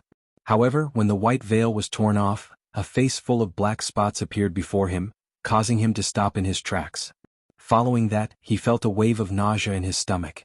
Clearly, he was disgusted by the ugly appearance of the woman. Not only was her skin dark, there were also black spots on it. She was truly ugly to the extreme. It was hard to imagine how a woman like her could have such a pleasant voice and a decent figure. The woman's appearance frightened the captain. His hand that was hovering in the air quickly dropped. The teasing tone in his voice turned serious. "Are you the manager of this place? Let me tell you, this place has been expropriated. Leave this place immediately. Remember, you are not allowed to take any belongings. Otherwise, don't blame us for not recognizing you with our weapons." Expropriated? The woman put the white veil back on her face, completely concealing her shock. After she regained her composure, she nodded and said, "So that's how it is. Then we are only bringing some clothes to change into. Is that okay? You also know that we women always like to be beautiful." As the woman spoke, a piece of silver appeared in her sleeve and handed it to the captain. When he heard the woman say that she liked to be beautiful, the captain wanted to vomit. If it wasn't for the sake of the silver, he was afraid that he would have already flung her away. But since he had received the benefits, he had to do something. "Okay, hurry up. You can only pack some clothes. You are not allowed to take anything valuable." "Okay, we will listen to you." The woman quickly nodded, then turned around and said to the 4 women who followed her, "Go, pack a little. Sigh, I don't know when these days will end and where we will live." The women moved quickly. After a while, each of them came out with a cloth bag. Seeing how weak they were and how easy it was for them to carry the cloth bag, the captain knew that there was nothing valuable in it. He immediately waved his hand and without even checking, he said, "Okay, you have taken the things. Quickly leave." "Yes, sir." After the ugly woman bowed, she led the 4 maids and 4 guards out of the silk shop. When they reached the main street, they saw many homeless commoners and merchants just like them. Among them, there was no lack of people who were crying and wailing. The homes they relied on for survival had been occupied, and their wealth had been plundered clean. There were even some who had slightly beautiful women in their homes who had been snatched away. If there was any resistance, those soldiers would brandish their swords and kill them mercilessly. The various scenes that happened made the commoners feel as if the sky was falling and the earth was sinking. At this moment, other than crying loudly on the streets outside their homes, they seemed to be unable to do anything else. "Sister Nyen, it seems like they didn't come for us. We were just caught in the crossfire." After coming out and seeing what was happening outside, one of the maids said in a low voice. The so-called Sister Nyen was the ugly woman wearing a white veil. Her full name was Sun Nyen. Of course, the so-called silk shop and the face that made people not want to see it a second time were all a disguise. She was still very beautiful. After all, to be selected by the CIA and become a team leader, she had to pass the test in terms of beauty first. Yes, these Turpan soldiers have all gone crazy. How can the city not be in chaos when they treat the people like this? How can the country not be destroyed? Sister Nyen shook her head. Then she asked in a low voice, "Did you bring everything out?" "We brought everything out. We took apart the radio and held it in our hands. It was a close call just now. If they really wanted to search the package, I'm afraid we would have to fight." The guard who was asked was also a member of the CIA. He said with lingering fear, "It's good that you brought it out." Sister Nyen nodded. If they really had to fight to the death just now, she wouldn't have been worried. The 8 of them had all undergone professional training. Under a sudden attack, 20 to 30 ordinary Turpan soldiers wouldn't be a match for them. However, that would easily expose their identities. Since they were out, of course they couldn't go back. After thinking for a moment, she said, "Let's go to the 4th safe house. Then report this matter and wait for orders." The so-called 4th safe house was a residence of the rich and powerful in the city. Normally, they wouldn't go there because the security there was tight, and it was inconvenient to move around. However, it was the only place where they wouldn't be harassed. It was the safest place. Sister Nyen brought the 8 people to the 4th safe house. The radio was quickly set up. Then they contacted their superiors and received new orders. Seeing this order that had to be completed, Sun Nyen was a little shocked.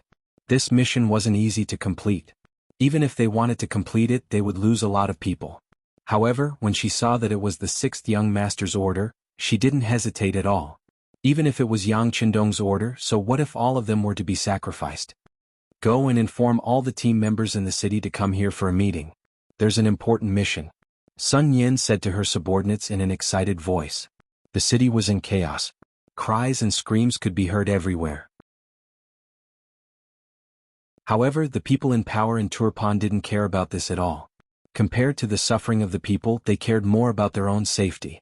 Especially when they found out that the main force of the 5-star army had arrived at the north gate and could attack at any time, many of the officials couldn't sit still.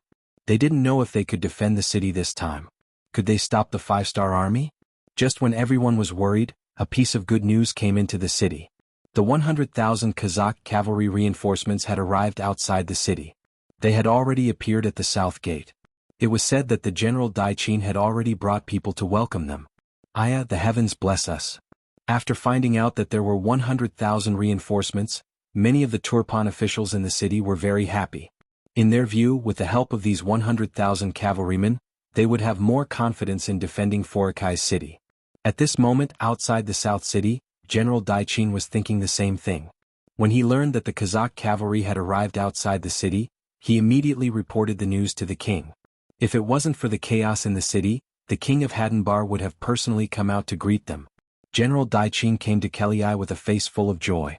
He stretched out his arms and gave Kelii a warm hug.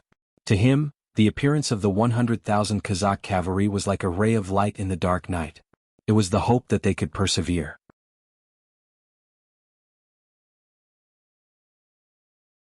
Chapter 1300. Perhaps because he was too excited, Daichin didn't notice Kelii's ugly expression until he hugged him and felt his body stiffen.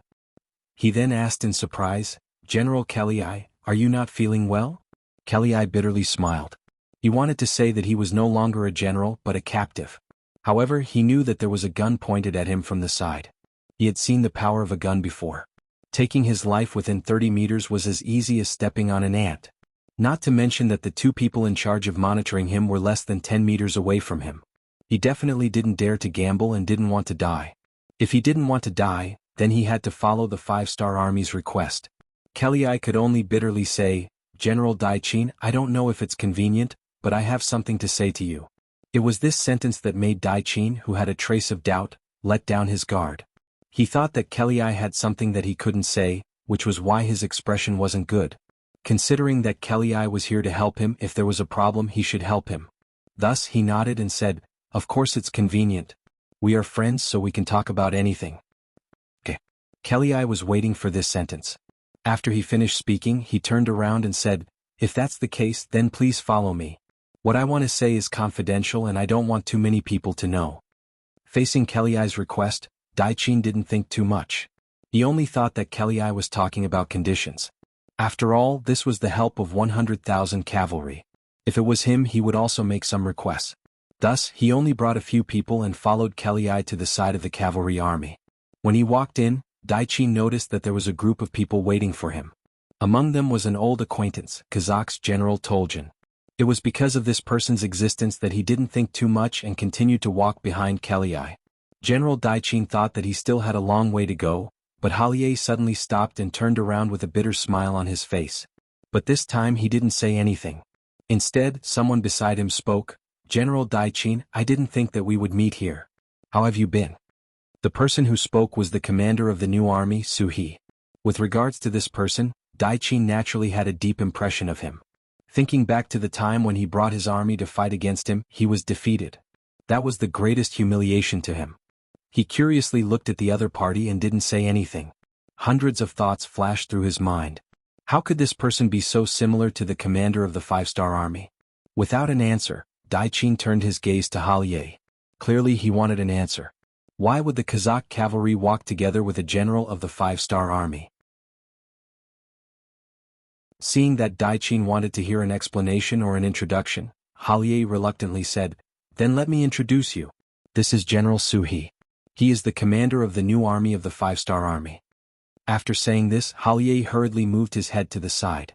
Clearly this betrayal of an ally made him very embarrassed. If possible, he wanted to find a hole to hide in. Hearing the introduction, General Daichin saw that the other party was indeed the commander of the new army of the 5-star army. His expression changed and his right hand habitually reached for his waist. Clearly he had already felt the existence of danger. Unfortunately, it was already too late for him to react. Military Commander Su He's guards, who had been observing all this from the side, stepped forward first. Two of them restrained Dai Qin from the left and right, pressing down on his shoulders so that his body couldn't move. At the same time, the bodyguards behind him were also restrained. All of this was done silently. Because it was far from the Turpan army, it didn't attract anyone's attention. Suddenly being restrained, General Dai Qin's face was naturally filled with anger. He looked at Halie, who had just turned around, and scolded loudly, "Halie, I trusted you so much. You actually surrendered to the 5-star army. You coward, you. Enough?" Su He said with a look of disdain. Then he looked at the furious Dai Qin and said, "Wanting to live isn't about being afraid of death. It's about seeing if there's any meaning in dying. Come, bring him here." After Su He's words, a man who looked like a housekeeper was escorted over from the crowd. This was an old man over 50 years old. His appearance was nothing special, but when he appeared in Dai Qin's eyes, it really made him pale with fright. He didn't have time to scold Halie and asked nervously, "Housekeeper, why are you here?" The person who came was Dai Qin's housekeeper. He had followed Dai Qin for tens of years and could be said to be his most trusted person. For him to appear here really surprised Dai Qin. But very quickly his face changed again and again. He suddenly thought of something. As expected, after seeing Dai Qin, the old housekeeper cried painfully and said, "Master, Madam, young general and the ladies were all captured by them. You have to make a decision." After hearing this, Dai Qin's whole body shook. He then used all of his strength to try and break free. It was just that the 5-star army was already prepared, and this strength was quickly suppressed. Unable to break free, Dai Qin could only curse, "You bastards, if you dare to hurt a single hair of my family, I swear I will take your lives." Dai Qin was still shouting, looking like he was about to fight to the death. Su He, who had already expected this, wasn't in a hurry. After a while, when the other party seemed to have vented enough and was about to use up all of his strength, he said, "Your family is naturally very safe and well protected. But whether or not they will be safe will depend on General Dai Qin's choice. If you still want to work for the hardened Bartle that is about to be destroyed, then you have no one to blame." Threat. It was a blatant threat. On the battlefield, in order to win, one would do anything, not to mention against a foreign race. When Su He was ordered to do this, he didn't feel any pressure at all. Now that the words had been spoken, all that was left was for General Dai Qin to make his own choice. He was tired of scolding and shouting. At this moment, Dai Qin finally calmed down. But from his undulating chest, he seemed to be struggling and didn't have the intention to make a decision. "You are so stubborn." So he was determined to help him make a decision. "General Dai Qin, you are a good man, but your actions are really disgraceful. Think about it, you first betrayed the old King Jia Shi and helped hardened Bartle take the throne. Now that the old king is dead, are you worthy of him? Also, everyone says you are a person who loves your soldiers like your children. Are you willing to watch your brothers make unnecessary sacrifices? Think about the citizens in the city, most of them are homeless and have no food to eat. Every day you delay, who knows how many people will die because of various reasons. Although you are not the main culprit, you are an important accomplice. May I ask, who are you worthy of? When you die one day, will you have the face to face those who died unjustly?" Every word landed on Dai Qin's heart, causing his expression to change again and again. Very quickly he was like a deflated balloon, unable to be as stubborn as before. Thinking about his actions recently, it was really as Su He said. He was not a good man. How did he become a person who had no king, no father, no brothers and no citizens? Su He also saw Dai Qin's thoughtful expression and knew there was hope. He continued, "People say that if you know you are wrong you should change. As long as you turn back now it is not too late. Because you made the right choice, I believe many people will thank you. This is also your only chance to redeem yourself. Where to go? Quickly make your choice." The group had been delayed here for a while and it was inevitable that people would think too much. What they needed to do now was to end this quickly. If Dai Qin cooperated with him, that would be the best. But if he didn't, then they would just kill their way into the city. The only difference was that it would take more effort and more people would die. Su He's words were like a hammer that smashed heavily on Dai Qin's chest. Finally, after some hesitation, he made the decision to cooperate. "Okay, I am willing to cooperate with the 5-star army, but I hope you won't start a massacre in the city." Finally agreeing, Su He let out a sigh of relief and nodded, "General Dai Qin, please don't worry about this. We won't harm the citizens. After all, these people will become Yangxia's citizens in the future. As for the soldiers in the city, as long as they don't resist, we promise we won't do anything to them. Okay. Hearing this promise, Daichin's face revealed a relieved expression. Maybe Suhi was right. What he was going to do now was to redeem himself for his previous mistakes. Since Daichin agreed to cooperate, the next step was naturally much easier. He first gathered all the generals under him and started to persuade them to surrender under the encirclement of the new army of the 5-star army. Daichin really treated his subordinates well. After he revealed his intentions, and with the deterrence of the 5-star army, no one objected and everyone agreed to follow the general's decision. This was something that couldn't be helped. The 5-star army had already killed their way into the city. At this time there was no point in resisting. Instead they would sacrifice their own lives. And this kind of meaningless sacrifice was something no one was willing to do.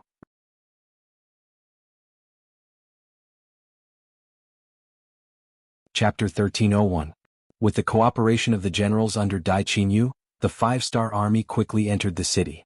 Following the request, all the Turfan soldiers who agreed to enter had a red rope tied around their right arm, as a sign of distinction. Then the army entered the city. Along the way no one stopped them and no one came to stop them. This didn't mean that the situation was settled. Because Daichin was riding at the front, many soldiers didn't know what was going on. Furthermore, the military power of Turpan wasn't completely in Daichin's hands. The tiger seal was still in the hands of King Harden Barter. If they didn't convince him, the problem wouldn't be solved. Daichin, who also knew this, unexpectedly volunteered to enter the temporary palace to see Harden Barter. He wanted to persuade him. This was also the best way he could redeem himself. This idea was good, but Suhi didn't think highly of this mission. Especially when he thought about what Yang Qindong told him before they came. In Turpan, anyone could surrender except for King Harden Barter. To others, surrendering was just a transfer from one faction to another. Perhaps their position would be demoted, but they would still have to listen to someone else's orders. But to their masters it was completely different. They would fall from their high position and become prisoners. This was something that was hard to accept. General Daichin, your idea is good, but how confident are you in convincing Harden Barter? Suhi asked the question in front of everyone. This. As expected, Daichin revealed a troubled expression. He then said, 30%. 30%? That won't do. That's too low. You're just sending yourself to death. Hearing this answer, Suhi immediately rejected. Now Daichin was his captive. Since he was his captive, he had the right and responsibility to ensure his safety. Daichin wasn't angry that his request was rejected. Instead he was happy. This proved that Daichin cared about him. This touched him a little. But because of this he decided to do this. This was his way of returning the favor. General Su, please agree to my request. This is indeed a bit risky, but if it succeeds the benefits will be great. The hundreds of thousands of soldiers in the city will no longer have to suffer the pain of war, and the people will be able to live a peaceful life again. It's just a risk, but it's worth it. What Daichin said made sense. Suhi hesitated for a moment. Since he was going to be the vanguard, he naturally hoped to complete the task beautifully. By the time the 6th young master arrived, all the problems would have been solved. What kind of contribution would that be? Seeing that Suhi didn't immediately reject him, Daichin felt that there was hope. He hurriedly said, General Su, I will do my best to ensure my own safety. I will use the excuse of welcoming General Kelly to bring some soldiers into the temporary palace. General Su can also send some 5-star army to follow. If it really doesn't work, we can still retreat. This wasn't a bad idea. Suhi thought about it for a moment before nodding in agreement. No matter what, if there was a chance it was worth a try. If worst came to worst he could just leave the palace.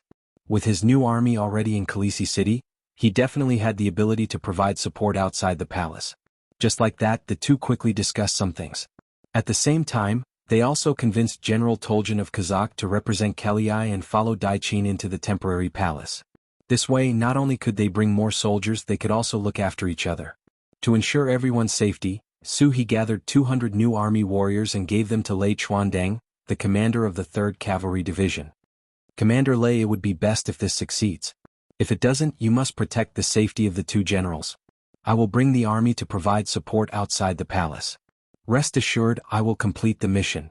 After the tall and mighty Lei Chuandang gave a military salute, he took off his 5-star army uniform and changed into the uniform of the Kazakh soldiers. After everything was prepared, under Daichin's familiar guidance he brought 50 guards, plus Lei Chuandang and Toljan's 200 guards, a total of 253 people to the temporary palace of the Turpan kingdom. The king was a king. Even if the donkey didn't fall, it wouldn't fall. Even though Turpan had already lost a large amount of land and people, and even their country after arriving in Khaleesi, under Hardenbarter's orders, they quickly built a new palace.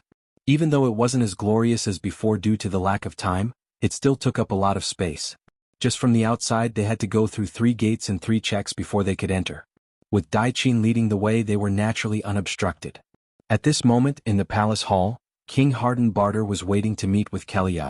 Beside Hardenbarter, Generals Tushi and Gengel stood on the left and right. From time to time they would stretch their necks and look outside the hall. Clearly they were a bit anxious. What's going on? Didn't you say that everyone was here? Why isn't he here yet? Finally, Hardenbarter's eyes showed a trace of annoyance. No matter what, he was still the king of a country. Even though Kelly came to help him, it wasn't right to make him wait for so long. Seeing that the king's tone was a bit unhappy, the 2 generals on the side lowered their heads and didn't dare to make a sound. This new king was not as good-tempered as the old King Saiza, especially now that the army was constantly retreating. Just yesterday, one of his servants was dragged out to be beheaded because he accidentally broke a piece of porcelain. With this as an example, everyone had to be more careful. No one answered his question, so Kelly coldly snorted. He didn't want to cause trouble for the 2 generals. After all, he still needed them to defend the city. After waiting for a while, when Hardenbarter's face showed his annoyance again, a palace servant finally ran in and knelt on the ground. Your Majesty, General Daichin is back. Together with him is General Toljan of the Kazakh kingdom. Finally they're here. Hardenbarter quickly sat up straight. At the same time he was a bit confused. Didn't Kelly come? Why didn't he come to see me? With this question in mind, when Daichin and Toljan entered the heavily guarded hall, Hardenbarter asked, "Why don't I see General Kelly?" Toljan, who had long prepared his speech, put his right hand in front of his chest and maintained his customary etiquette.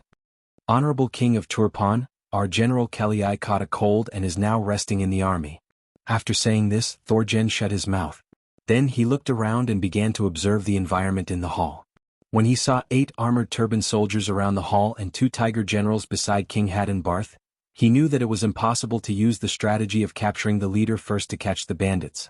Now he could only find an opportunity to rush out after Daichin said what he wanted. Luckily, Lei Chuan led more than 200 warriors outside the hall to support him. As long as he was fast enough, there shouldn't be any danger.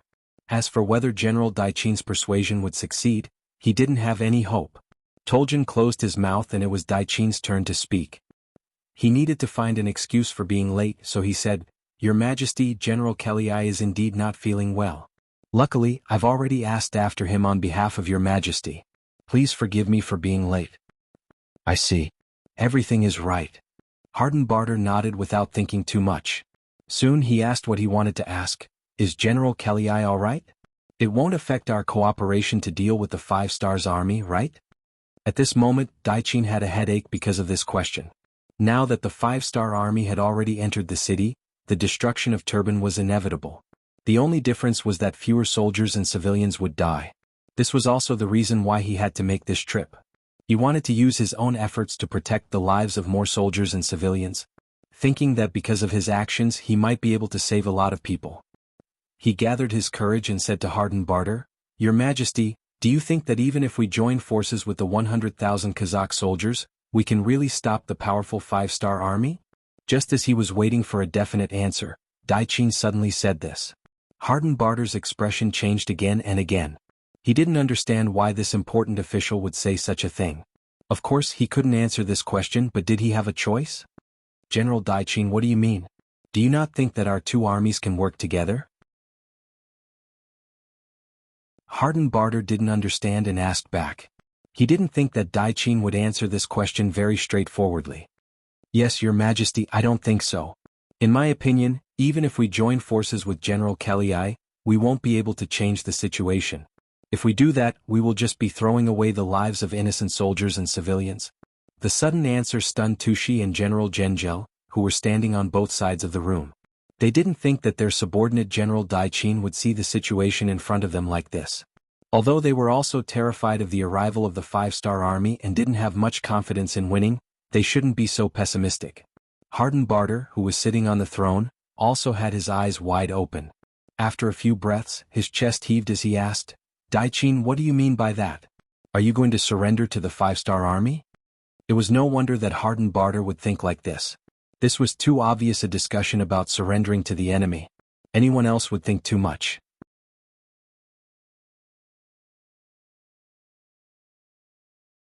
Chapter 1302. Of course, Hardened Barter didn't doubt Daiqin's loyalty. After all, during this period of time, this person had been supporting him. If this person had already surrendered to the 5-star army, the situation would have been much worse. Hardened Barter didn't doubt Daiqin, he just said this out of anger. But after he said this, what he didn't expect was that Daiqin actually admitted to it. He first nodded and then said with a very certain tone, "Yes, Your Majesty, your servant has already surrendered to the 5-star army. Now the 5-star army has already disguised themselves as the Kazakh army and entered the city. This time, your servant came to persuade Your Majesty to surrender. Please don't fight for the sake of the soldiers and the people. Otherwise, you will only lose more miserably and even lose your life." As if he was afraid that Hardened Barter wouldn't give him a chance to speak, Daiqin spoke very quickly and clearly. He could guarantee that he would say everything he wanted to say in a very short period of time. Hardened Barter could also hear it very clearly. This was also a test for people. And with every sentence that Daiqin said, Hardened Barter's face became more and more ugly. When Daiqin finished speaking, his face was already as gloomy as water. His murderous eyes stared at Daiqin again and again as if he wanted to get to know this person again. Then he suddenly roared, "Innocent? How can there be innocent people in a war? Since they are the generals and citizens of Turkmenistan, they should protect this country with this king. If this king is no longer here, there is no need for them to continue living. You, on the other hand, have been put in an important position by this king, but now you are actually helping others. How disappointing." After saying this, Hardened Barter suddenly raised his right hand and pointed at Daiqin. "You are a person without a king or father. Come, take down this cowardly person for this king." Yes. The 8 palace guards standing on the left and right of the palace immediately responded and rushed towards where Daiqin was standing. Just as they started to move, a short wooden table flew over and blocked the path of the imperial bodyguards. Naturally, it was Thorjen who did it. He had been observing the environment in the hall and was prepared to make a move at any time. Just as the guards agreed, he stared at the small wooden table that was originally prepared for Kalei. He reached out with both hands, picked it up and threw it out with force. Taking advantage of the flying wooden table, Thorjen grabbed Daiqin's hand and quickly retreated until he reached the main door of the palace and kicked it open. 2 silhouettes also quickly rushed out. "Catch them, we can't let them escape." Seeing that Daiqin and the other person were about to escape, Hardened Barter's eyes turned red as if they were spitting fire. Under his shouts, the 8 palace guards rushed out together. At this moment, Lei Chuan, who was in charge of receiving them from outside the palace, was also prepared. The moment he saw Daiqin and the other person rush out, he pulled out his sword and slashed towards the palace guard closest to him, who was completely defenseless. As Lei Chuandang made his move, it was like a signal.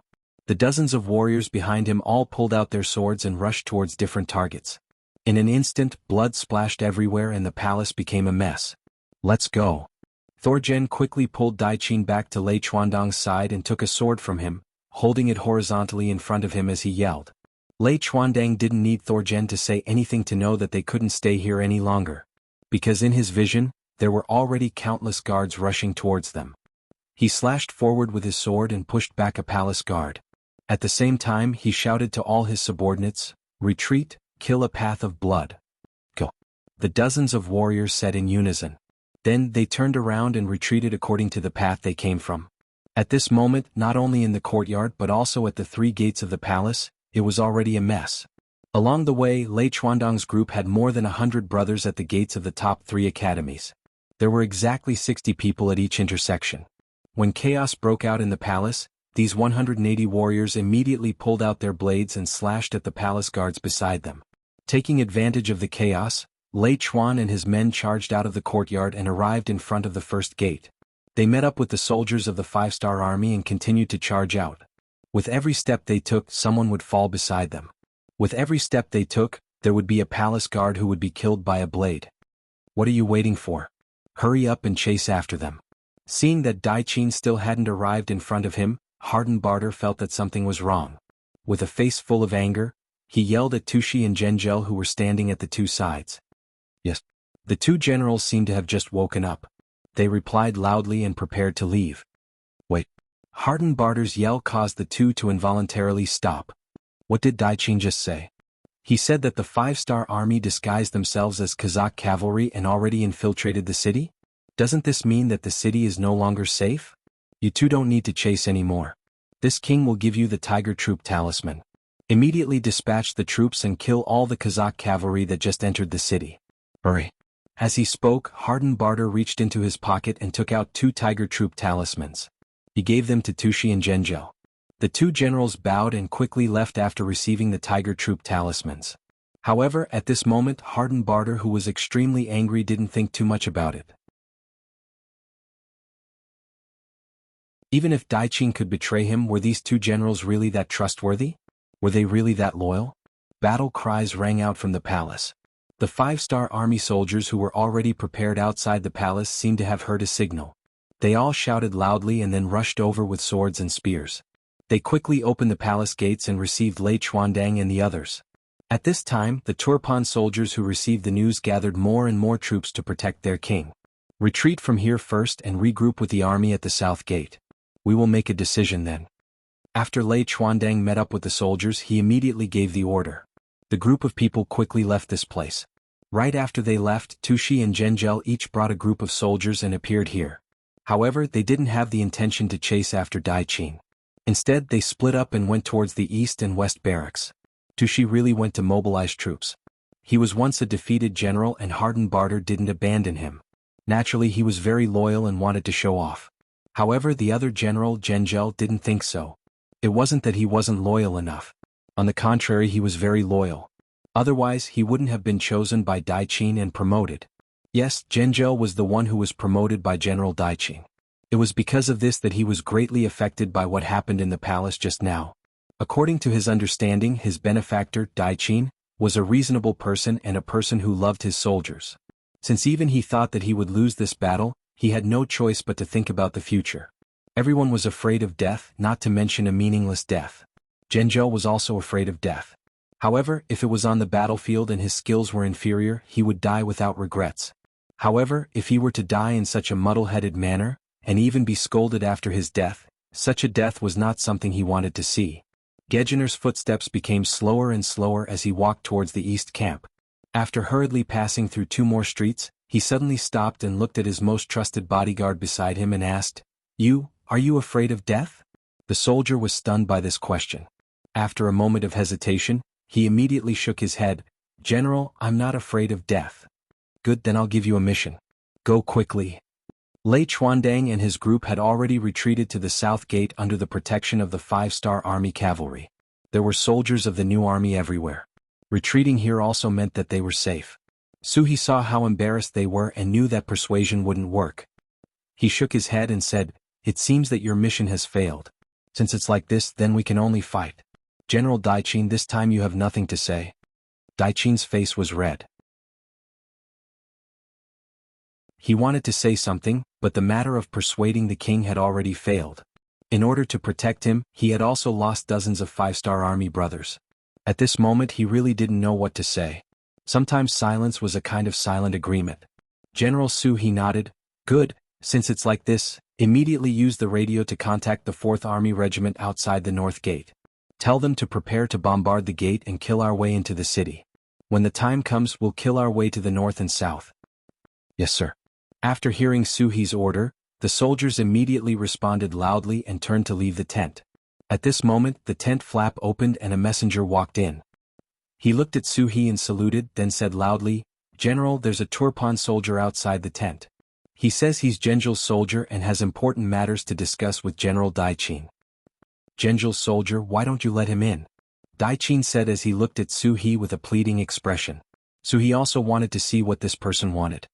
He nodded and said, "Okay, let him in." Soon, under the guidance of the messenger, a soldier wearing a Turpan uniform walked into the tent. He first looked around and after seeing General Daiqin, he knelt down and said, "General, our general invites you to his camp. He says he has important matters to discuss."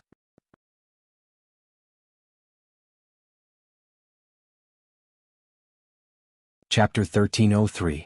Daiqin had some impression of the soldier in front of him and confirmed that he was someone who always followed beside Zhenzhou. After confirming his identity and knowing that he wanted to meet him, Daiqin quickly made a decision. He had already made his intentions very clear in the main hall just now, and Zhenzhou was also present at that time. He already knew of his opinion and now he still wanted to meet him. What was the meaning of this? Could it be that he agreed with his opinion? Did he call me over this time just to discuss something related to this matter? In just a few breaths of time, Daiqin thought of many things and decided to take the risk. But just as he was about to nod his head, Suhi had already answered for him, "No, General, Daiqin won't go. Who knows if your general is trying to trick us?" Right, you can't go. It's too dangerous." Suhi's words attracted everyone's agreement. This wasn't to say that everyone was trying to curry favor with him because of his high position, but this was what everyone truly thought. "No, I should go." Just when everyone was disagreeing, Daiqin opened his mouth with a determined look on his face. As if he was afraid that others would misunderstand or disagree, Daiqin explained, "This General Zhenzhou is different from the others. He was personally promoted by me and I know his personality well. He definitely wouldn't do something despicable like lying to others. I think he wants to join us and called me over to discuss something important. Now that I'm no longer around, the military authority of the East and West armies will definitely be given to these people. This is an army of tens of thousands. In order for these people to join the 5-star army, I think this risk is worth taking." Daiqin looked at Suhi as he spoke, his expression unwavering. Since he had already decided to stop the war and give more soldiers and civilians a way out, then he had to finish the good deed. Even if he had to die, he wouldn't hesitate. Since he had already taken the risk, Suhi originally didn't want to agree.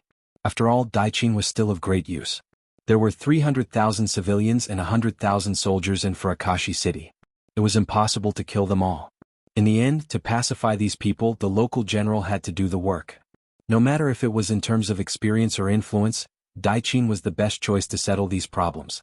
Once something happened to him, a lot of things would be difficult to do. This was also why Yang Qindong ordered the CIA to spend a lot of effort to control Daiqin's family. From the looks of it, the effect was excellent. Not only was this person worried about the safety of his family, but he was also worried about the safety of the soldiers and civilians in the city. That was why he agreed to work for him. At this time, if something were to happen, wouldn't all their previous work be for nothing? At the same time, Suhi knew that Daiqin's words made sense. If Zhenzhou really wanted to surrender, it would be a pity to give up this opportunity.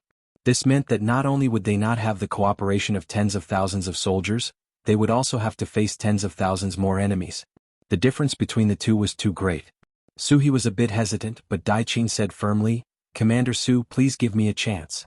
Based on my understanding of Zhenzhou, even if he doesn't choose to surrender, he won't threaten my safety.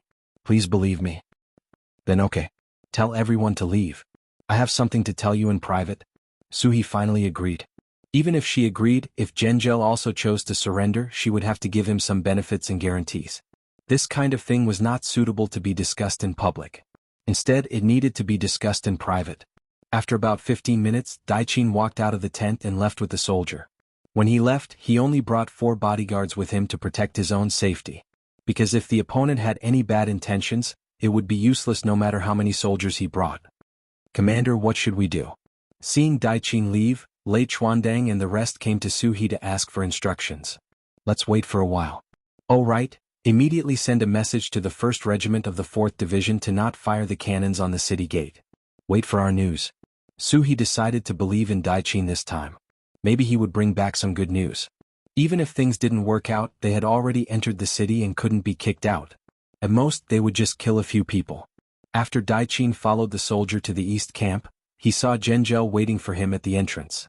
When he saw that Daiqin not only came, but also only brought 4 soldiers with him, Zhenzhou's face revealed a trace of joy. When they came in front of him, he took the initiative to bow. Subordinate greets General. From Zhenzhou's greeting, one could see his attitude. To this, Daiqin also said emotionally, "General, please rise." "Thank you, General." Zhenzhou immediately stood up and said sincerely, "General, please come into the tent for a chat." "Okay, lead the way." Daiqin's body had already relaxed. If it was a blessing, it wouldn't be a disaster. If it was a disaster, it couldn't be avoided. Very quickly, the two of them entered the tent. When there were only the two of them in the tent, Zhengzhou knelt on the ground. General, I didn't think that you would really come and only bring 4 soldiers with you. Your trust in me makes me feel ashamed and touched. Quickly get up. Speaking of which, I was the one who promoted you. I think I know you well. Speak, this time you brought me here, do you have something to say?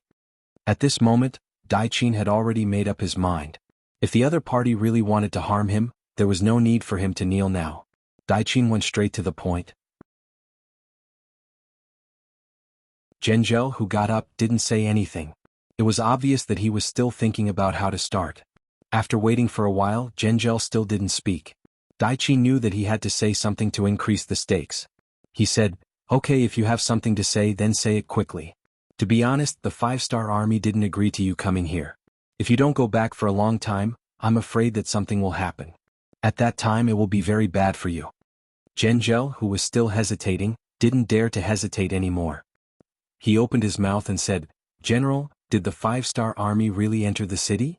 Finally they came to the main topic. Daiqin didn't hide anything and said, "That's right. They destroyed the 100,000 Kazakh cavalry and disguised themselves as them to enter the city. Now they have already taken over the south gate. We can't beat them away." What? The 100,000 Kazakh army was defeated?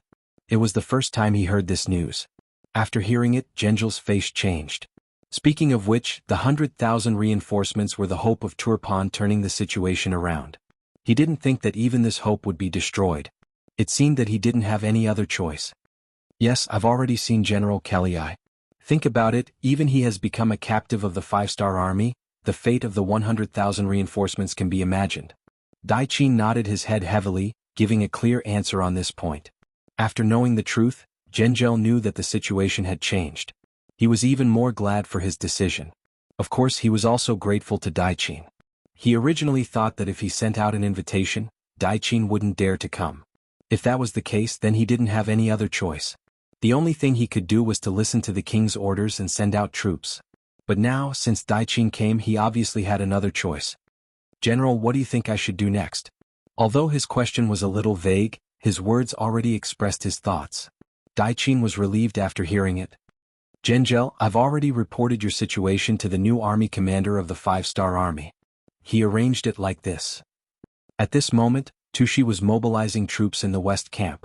Holding the military seal given by King Hardenbarter, he now had control over 70,000 troops. Originally, he had an army of 160,000.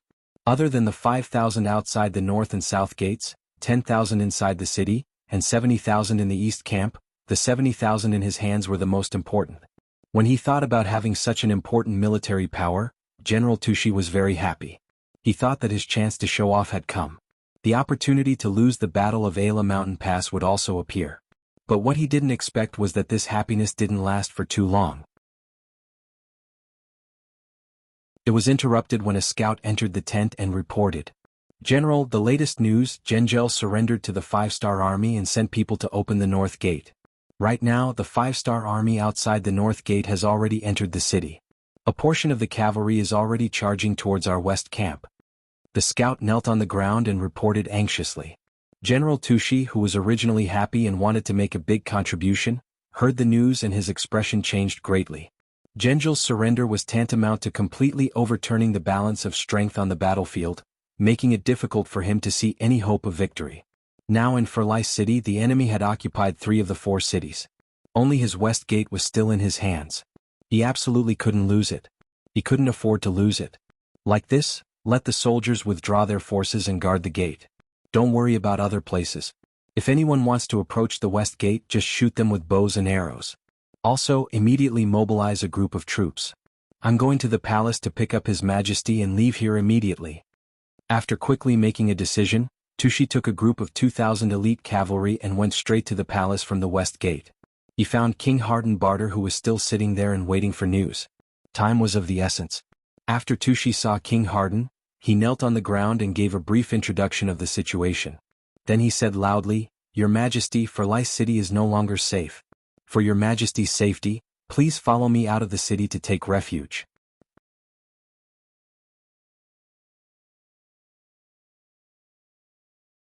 Chapter 1304. Zhengzhou had also rebelled. This result struck Hardenbarter like a bolt of lightning.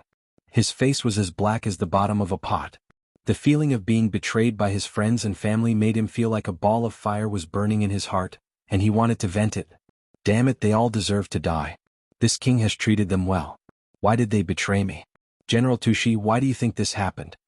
Hardened Barter, who seemed to be a little neurotic, shouted for a long time. If it was any other time, in the face of the king's anger, Tushi could only kneel at the side and endure. But now time waits for no one. He could tolerate the king's actions, but his enemies wouldn't. If he waited any longer, once the encirclement was completed, it would be impossible for him to escape. Tushi, who was kneeling on the ground, gritted his teeth and finally did something that shouldn't be done by a subject, but it was the most appropriate action.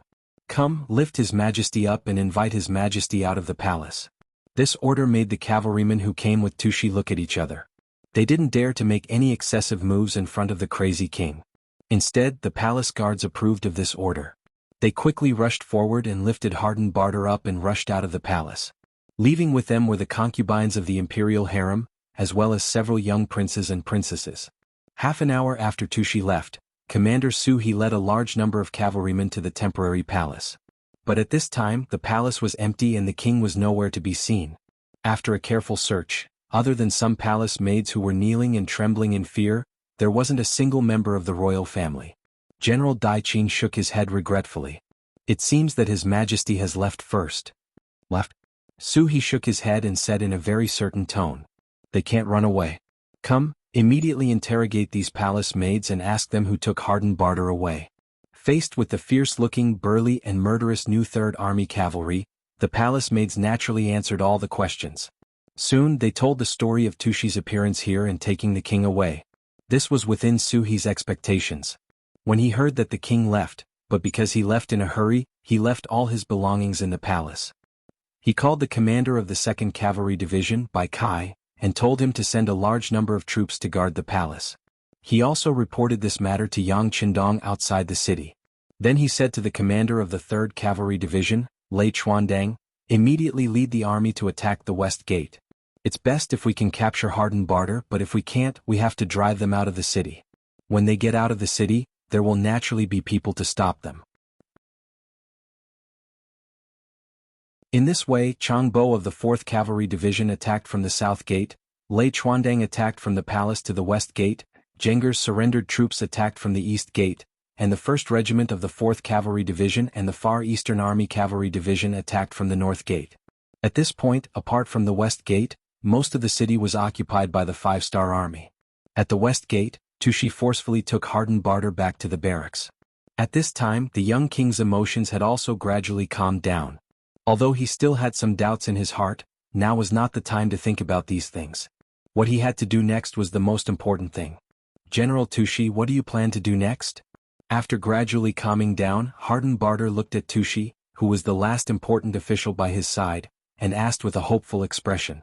Your Majesty, I have 2 suggestions. The first is to stay in the city and use Your Majesty's name to fuse with the army to resist.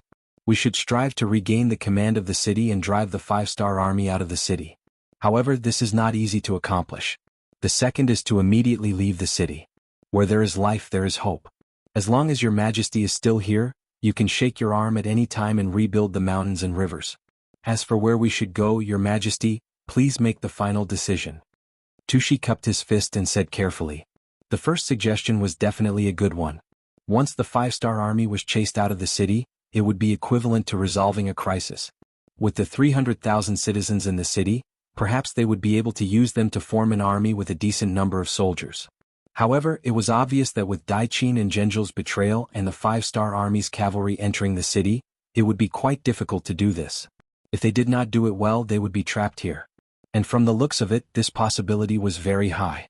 Although the second suggestion was to give up a large number of civilians and even soldiers, if they wanted to break out, they couldn't bring too many soldiers. Firstly, they needed to leave people to guard the West Gate. Secondly, if they had too many people, they would be a big target. The chances of them being discovered and caught would also be very high. In this way, it was equivalent to giving up too many things, which made one's heart ache. However, by doing this, they would be able to stay away from danger, and the chances of them rising would also be very high. After a moment of hesitation, Hardened Barter was worthy of being an ambitious king. He quickly made the decision to leave the city like a gecko cutting off its tail. Let's leave the city. Just like the general said, where there is life, there is hope. How about this, you go and make the arrangements. We don't need to bring too many cavalrymen, only 5,000 elite cavalrymen will be enough. You also arrange for the other 3 groups of 2,000 cavalrymen to go out of the west gate with us. After that, we will go our separate ways to confuse the 5-star army's cavalrymen. Good, your majesty is wise. I will go and make the preparations. Tushi sighed at Hardened Barter's cleverness and immediately flattered him. Then he went to make the preparations. This plan involved selecting soldiers and convincing some generals to stay here. The workload wasn't small. Tushi busied himself for a while and only managed to settle the matter after half an hour.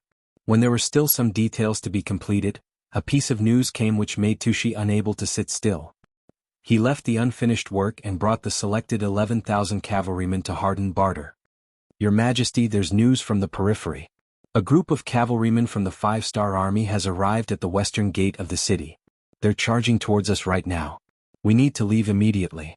Good, is everything done? Hardened Barter naturally knew that there was no time to lose. This time he didn't go crazy and didn't ask pretentiously. Everything is done. Among the 11,000 cavalry, we will leave 5,000 of the most elite cavalry to protect your majesty. The remaining 6,000 cavalry will be divided into 3 groups to confuse the enemy. Tushi answered very happily. That's great. Let's go. General Tushi, this king didn't misjudge you. Once this king returns here in the future, there will be many benefits for you. At that time, your entire family will be proud of your choice today. At this moment, Hardened Barter, who could only rely on Tushi, immediately made a heavy promise.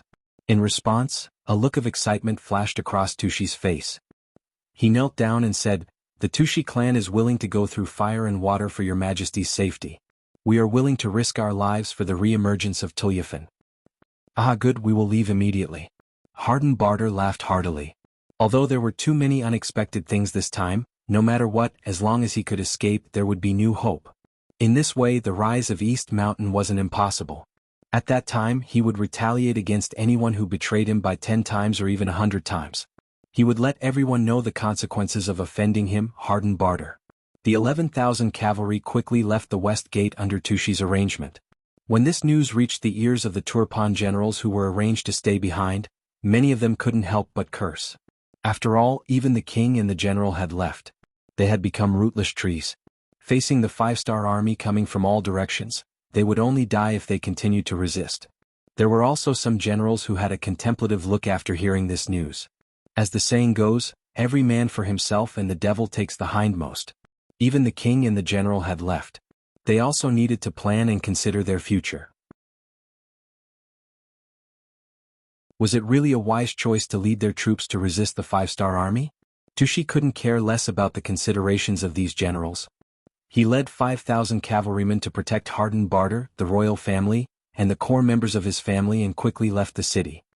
He then waved his hand and the other 3 groups of 2,000 cavalrymen each left in different directions.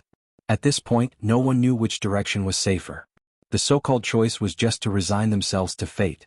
However, compared to the other soldiers who stayed in the city to fend off the 5-star army, it was clear that their chances of survival were higher. Looking at the 3 groups of 6,000 cavalry leaving in different directions, Tushi let out a long sigh and loudly issued the order to set off. They followed the previously planned route and went straight to Boston Lake in the west. As long as they could go around the lake, they would be able to enter the vast Kuruktag mountain range. Once they entered, they would be like birds flying in the sky. It would be difficult to find them. After Suhi's telegram was sent to Yang Qindong, he immediately ordered the light cavalry regiment of the 5-star army and the reconnaissance regiment, who were about to enter through the north gate, to go around the west gate and intercept Hardened Barter, who might escape through this route. Not only that, Yang Qindong, who was supposed to enter the city, also led 2,000 black cavalry from the south gate to the west gate and joined in the pursuit and interception of Hardened Barter's escape. Beta Persei was somewhat worried about Yang Qindong's decision. They only had 2,000 black cavalry. They didn't know how many cavalry were protecting Hardened Barter. If the other party had too many people, would they be surrounded?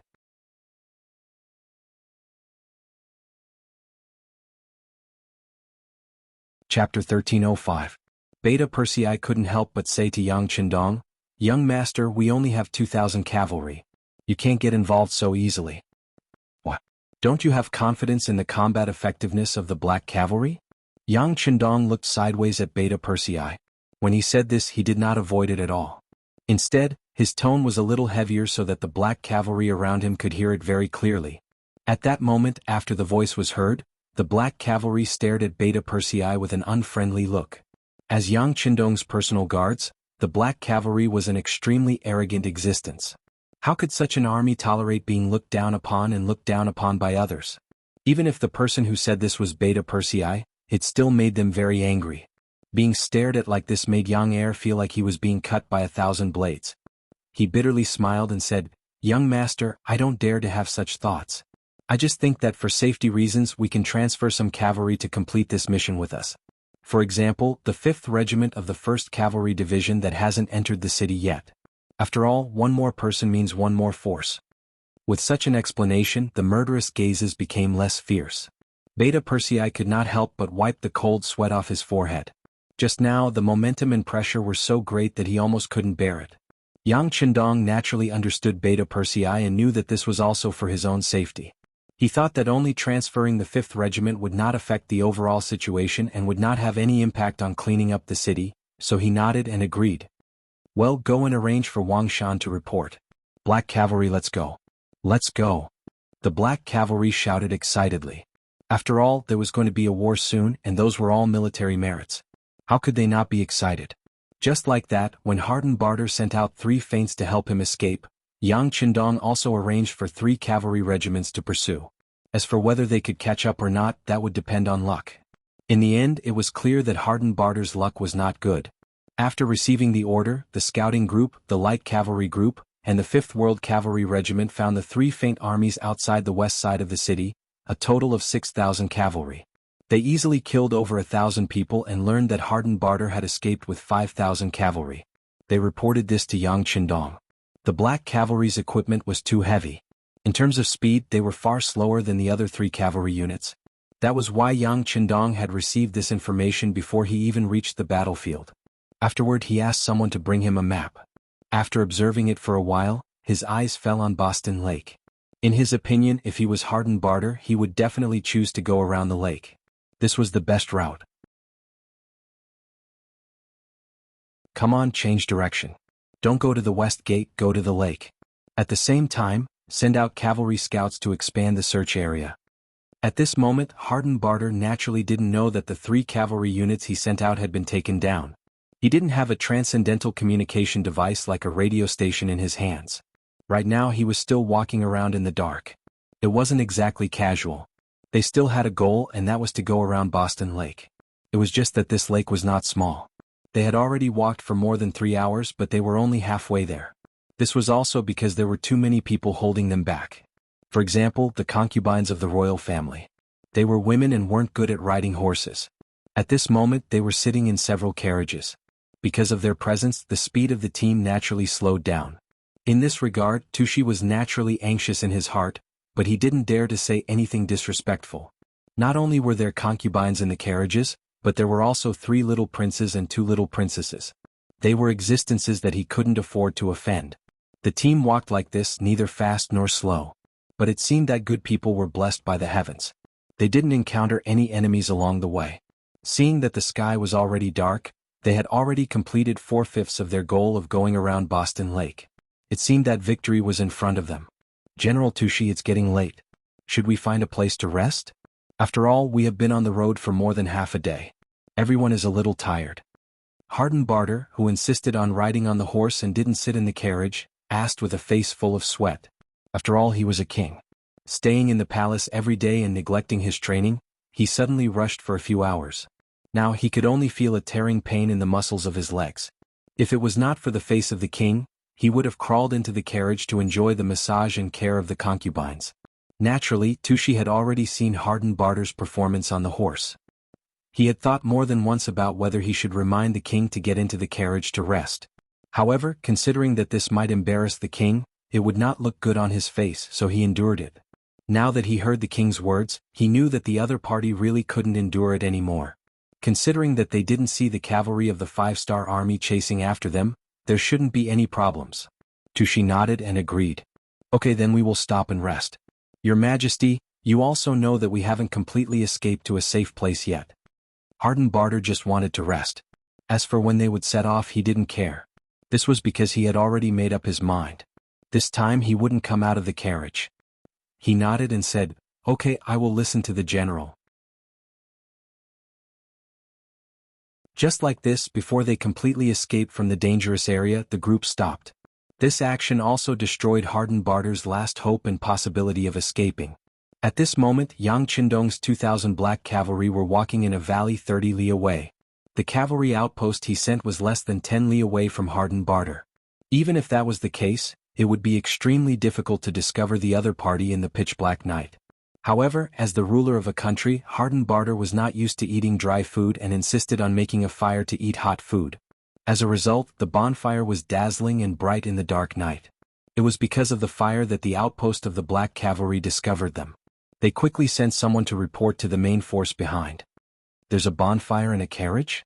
Yang Qindong's eyes lit up when he heard the news from the outpost of the black cavalry. Although it wasn't very accurate, it still made him excited. If it was just an ordinary cavalry, there shouldn't be a carriage accompanying them. Since it appeared, it was very likely that it was their target. Considering that Hardened Barter had sent a total of 3 feints and they had all fallen into his hands, the last remaining cavalry was very likely the final target. "Young master, this new discovery is very likely our target." Beta Persei's reaction wasn't slow. He thought for a while and smiled. "Yes, the possibility is very high. But whether it is or not, since we have encountered them, they can't escape. Pass down the order. 500 people in a group and surround them from all sides." Yang Qindong also smiled and gave the order.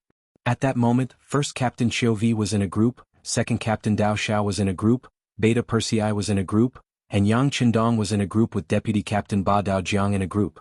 The 2,000 black cavalry split into 4 groups and headed straight for the lakeside, forming an encirclement that wrapped around Hardened Barter's end. The 2,000 well-trained black cavalry were not very fast. Since their target had stopped moving, they had too much time to surround him. Because they weren't fast, they didn't make the slightest sound when they moved. After a few hours, a red light appeared on the horizon. When the sky was about to brighten, they had completely surrounded Hardened Barter. When the sky was about to brighten, General Tushi walked out of the barracks in a suit of armor. Then there were continuous shouts. The 5,000 black cavalry got up one after another and began to prepare breakfast before leaving. But at this moment, a sentry on the periphery ran over in a panic and knelt in front of Tushi. General, something bad has happened, something bad has happened. Why are you so panicked?" Tushi's heart skipped a beat. For some reason, his heart began to beat faster, but in order to stabilize the morale of the army, he didn't show the slightest abnormality on his face. Although this calmness was concealed very well, it was soon completely destroyed by the sentry's next sentence. "General, we have been surrounded. There are cavalry outside, all cavalry." What did you say? Where did the cavalry come from?" At this time, Tushi couldn't care less about the image of a general. He stretched out his arm and grabbed the sentry's neck. There was a trace of trembling in his voice. "General, this subordinate doesn't dare to lie to you. There are cavalry outside and they are cavalry covered in black armor. They only reveal their eyes. They look very frightening, very frightening." The sentry's face was already pale with fright. He stammered, but in the end he recounted the situation he knew. Covered in black armor, could it be the black cavalry? General Tushi, who was more knowledgeable than ordinary soldiers, trembled when he heard this. Then there was an unconcealable fear in his eyes. If what the sentry said was true, then it would be difficult for them to escape this time even if they had wings. It was the black cavalry, the legendary strongest existence of the 5-star army. Their armor was impenetrable and their blades were invincible. Every target targeted by them would be like being targeted by a pack of wolves. In the end, they would be torn apart without leaving behind any residue. When he thought of these terrifying consequences, although the weather was still very cold at dawn, Tushi's body was already covered in layers of hot sweat. Moreover, the sweat involuntarily dripped down from his forehead.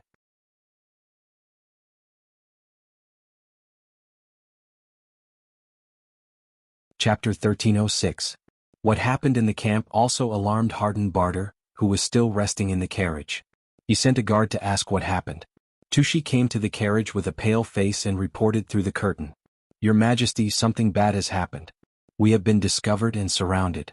It seems to be Bugnam of Gojoseon's Black Cavalry. What? Surrounded? Black Cavalry?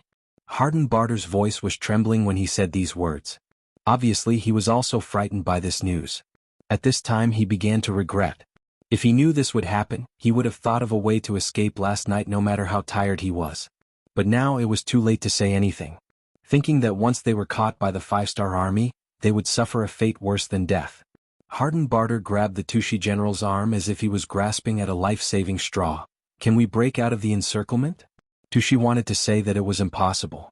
This time they were facing the Black Cavalry, the most powerful existence in the 5-star army. But after seeing Harden Barter's hopeful eyes, he endured and didn't say the worst result. Instead, he swallowed his saliva and said, "No matter what, this minister will do his best." Good. Harden Barter didn't know that Tushi was being perfunctory. He said with some excitement, "Then I will leave everything to General Tushi. Don't worry, as long as this king can break out of the encirclement, I will take good care of your family." This was to let Tushi stay behind to cover the retreat. This also showed Harden Barter's selfish side. In his eyes, his own safety was always the most important. As for others, they could be sacrificed at any time. If the king wanted the minister to die, the minister had no choice but to die. Tushi had no other choice but to nod heavily. "Your Majesty, please rest assured, this minister will do his best to delay them." The next step was simple. Tushi led 3,000 cavalry to fight against 2,000 Black Cavalry. Under the protection of the remaining 2,000 cavalry, Harden Barter led a group of royal family members to break out of the encirclement, trying to kill their way out. As long as Harden Barter didn't die, the Turpan kingdom wouldn't be considered dead. There was still hope. The Black Knight Dragon Guards that were slowly approaching from the periphery did not immediately launch an attack. It was as if they were playing a game of eagle-catching chicks, constantly shrinking the encirclement. The Black Cavalry was fully clad in black armor. Even their war horses were covered in black armor. Only their eyes were exposed. They gave off a very eerie and terrifying feeling.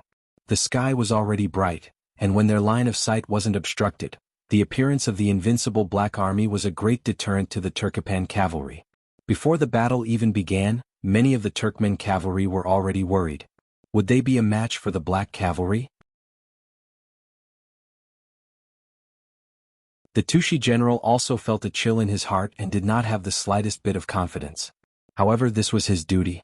Even if he knew that he would die, he still had to give it a try. Everyone get ready to charge. The enemy only has 1,000 cavalry. They don't have as many people as we do. Go. The Tushi general felt that the morale of the army had been affected. He didn't dare to wait any longer. Otherwise, who knew how many people would dare to charge? He only hoped that with the advantage of numbers, he could delay the 5-star army. In this way, he could find an opportunity for the king to break out of the encirclement. Raise your guns. Just as the 3,000 Turkmen cavalry received the order to attack the 5-star army cavalry 2 miles away, Beta Persei, Chiovi, Dao Shao, and Ba Dao Jiang, the 4 captains, simultaneously issued the order to counterattack. Then, in the hands of the Black Cavalry, each of them took out a Black Type 95 submachine gun. With the continuous development, especially under the guidance of Yang Qindong, and after taking out a large number of related books, the ammunition lathe in the arsenal of Crimson City was finally completed. Although the output was not very high due to various reasons, it could already produce 10,000 bullets a day. And with the completion of another lathe, this number would continue to increase. Yang Qindong also didn't need to rely on the ammunition box in the warehouse like before. He also didn't need to worry about whether the manually made bullets were qualified or not. Without any worries, the Black Cavalry was the first to be issued the Type 95 submachine gun. Moreover, each soldier usually carried 5 submachine guns, which was a total of 150 bullets. In addition, their whole body was protected by iron armor. It could be said that they were invincible in both offense and defense. Only the 3,000 Turkmen cavalry were already scared out of their wits. They didn't have the slightest hint of fear. With the order to raise the guns, the muzzles immediately spat out tongues of fire towards the charging Turkmen cavalry. It was only a distance of 2 li. To the cavalry, it would only take a few seconds to cover the distance. However, these few seconds were like the difference between heaven and hell. The moment the gunshots rang out, the fate of the Turkmen cavalry was decided. Bam bam bam, bam bam bam. After the rapid fire switch was turned on, they didn't even need to aim. They only needed to fire continuously and more Turkmen cavalry fell in their charge. This was simply a battle of attrition. No, it should be said that this was a massacre. Under the clash of cold weapons and high-grade firearms, the 3,000 Turkmen cavalry were like moths to a flame. They fell to the ground, charged again and fell to the ground again. In just a few seconds the battlefield beside Boston Lake was covered in blood. The ground was littered with the corpses of the cavalry. Among them was the Tushi general. The general, who still wanted to risk his life, was unfortunately hit by the first batch of bullets. Then he was devoured by the endless sea of bullets. We surrender. There were still 1,000 Turkmen cavalry. When they saw so many of their comrades fall in the blink of an eye, their hearts finally collapsed. No one wanted to die, let alone die in such a meaningless charge. Immediately, those who were still alive jumped off their war horses, threw down the sabers in their hands and knelt on the ground.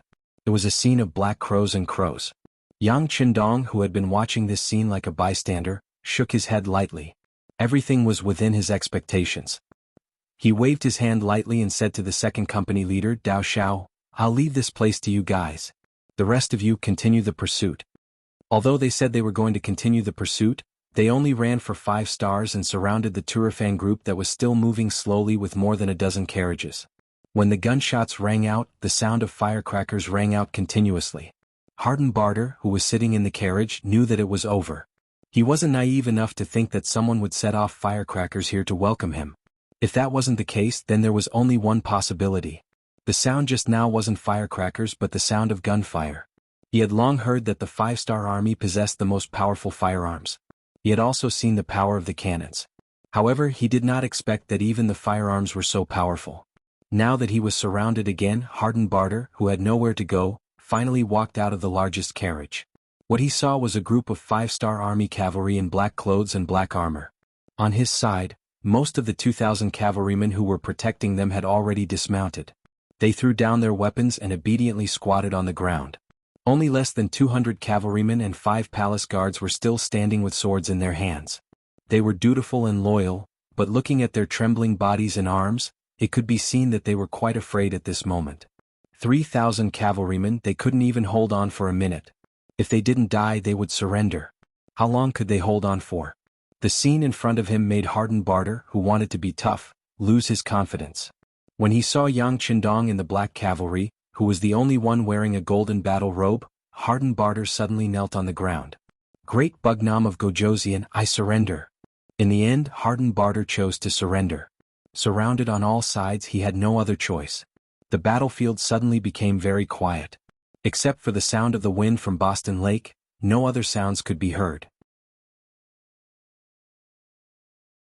Everyone's eyes fell on Yang Qindong, who was wearing a golden battle robe, waiting for the king's decision. Yang Qindong didn't disappoint everyone. He quickly said, Surrender? You don't deserve it. These words were like a heavy hammer that smashed into Harden Barter's heart. At this moment, his face was pale and his eyes were filled with endless fear. What? Didn't you say that as long as I surrender, I will live?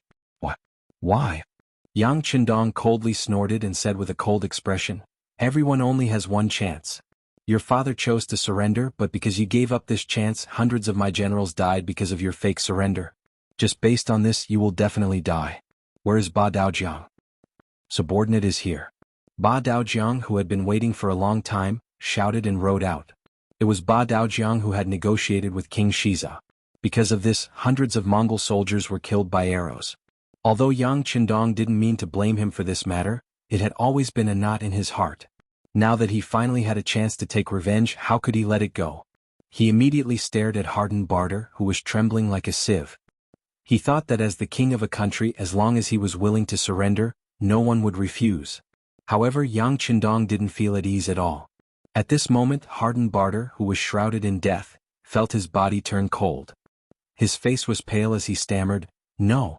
You can't kill me. I am the king of Turpan. If you kill me, you will attract the curses and fear of others. This won't be good for your future unification. I have already surrendered. You can't kill me.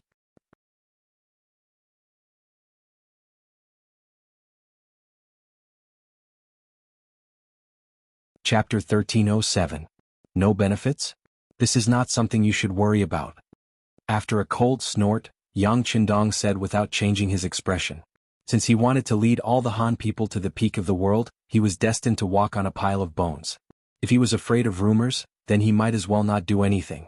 But since he was going to do it, he had to do it to the best of his ability. He had to make all the enemies feel fear from the bottom of their hearts the moment they heard his name. Only by doing so could he achieve the best results with the least number of casualties. Ba Daojiang, what are you waiting for? Yes. With a loud shout, a fast horse suddenly rushed out of the army and rushed straight towards Hardened Barter, who was standing beside the carriage with a pale face. Protect His Majesty. The 200 most loyal guards shouted and wanted to stop Ba Daojiang, but before they could do anything, another burst of gunfire sounded. The 200 cavalrymen didn't even have time to rush out before they fell off their horses one by one. It was also at this time that Ba Daojiang rushed past them. His sharp saber fell down and a big head flew up. Hardened Barter's eyes were wide open as his head was separated from his body. Even when he died, he didn't think that the 5-star army would really take his life. He was the ruler of a country. As soon as Hardened Barter died, the remaining 1,000 or so cavalrymen trembled all over. They didn't know what would happen to them. Beta Persei rode to Yang Qindong's side and asked carefully, "Young master, I'll leave the rest to you," Yang Qindong said with waning interest. Hardened Barter was already dead, so he naturally didn't care about the others. After saying this, under the lead of the 200 Black Knight Dragon Guards, he slowly returned to where he came from. Yes. Beta Persei respectfully sent off Yang Qindong. When his arm fell, he looked back at the Turpan soldiers kneeling on the ground. They were so scared that they didn't know what to do.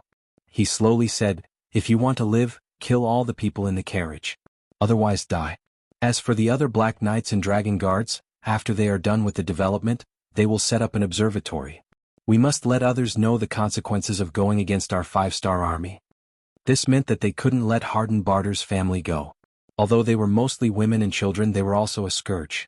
If they stayed, who knows what would happen when the 3 princes grow up.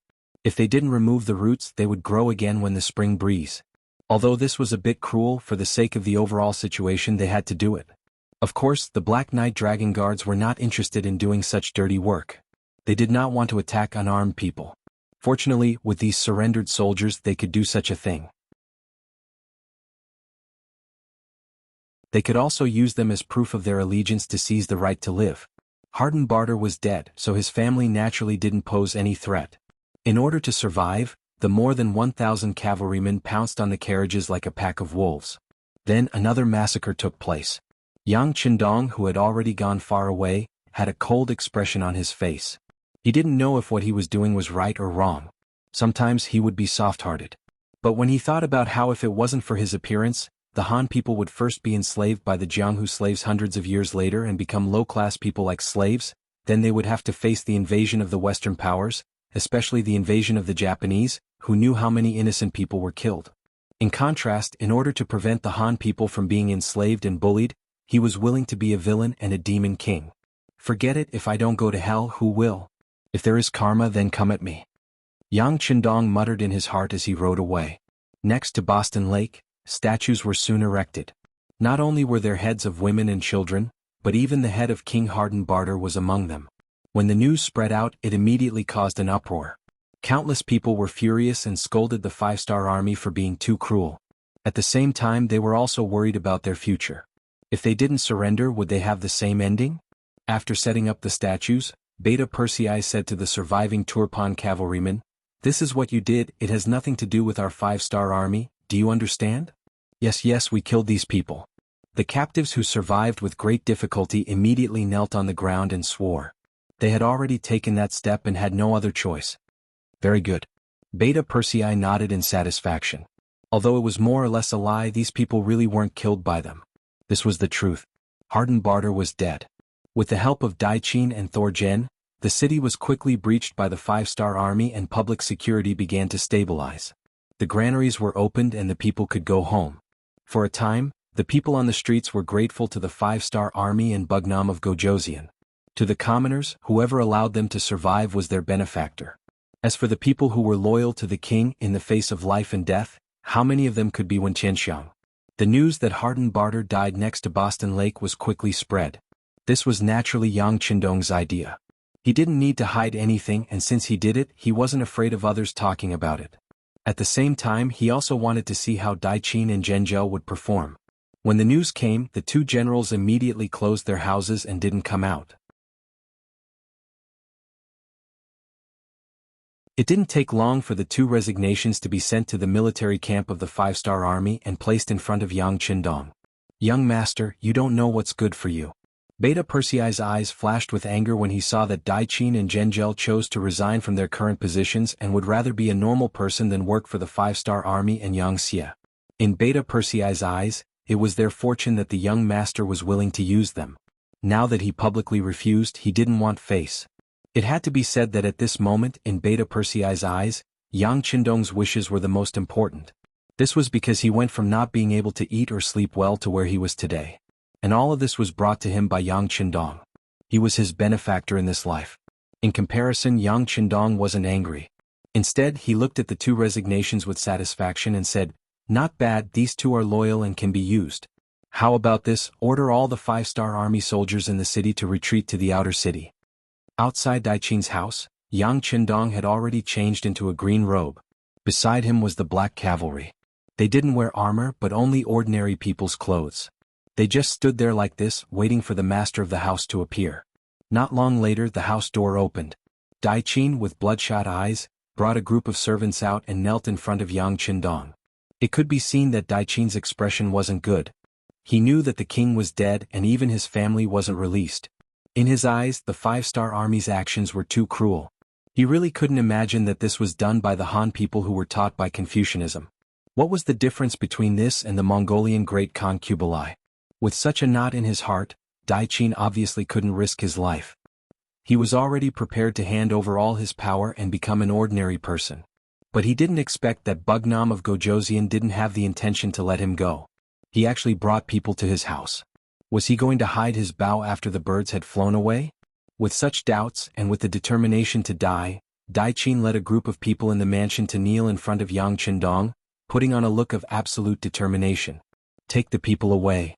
With regards to Dai Qin's actions, Yang Qindong didn't care at all. His face didn't show any expression, and after saying this sentence he turned around and left. Very quickly 2 black cavalry walked up and carried Dai Qin, letting him follow in the group. As for his family members who were kneeling on the street, no one cared about them. Dai Qin didn't know what they were going to do.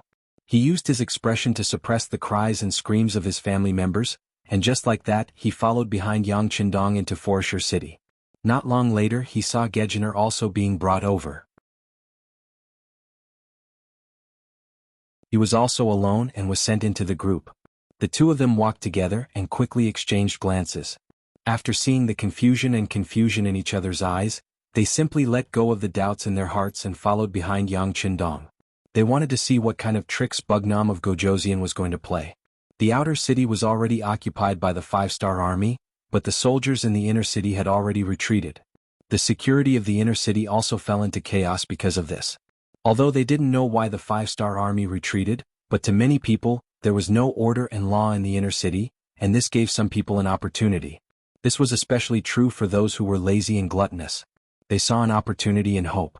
A city without order and law, a city without supervision, caused the evilest nature in people's hearts to be exposed.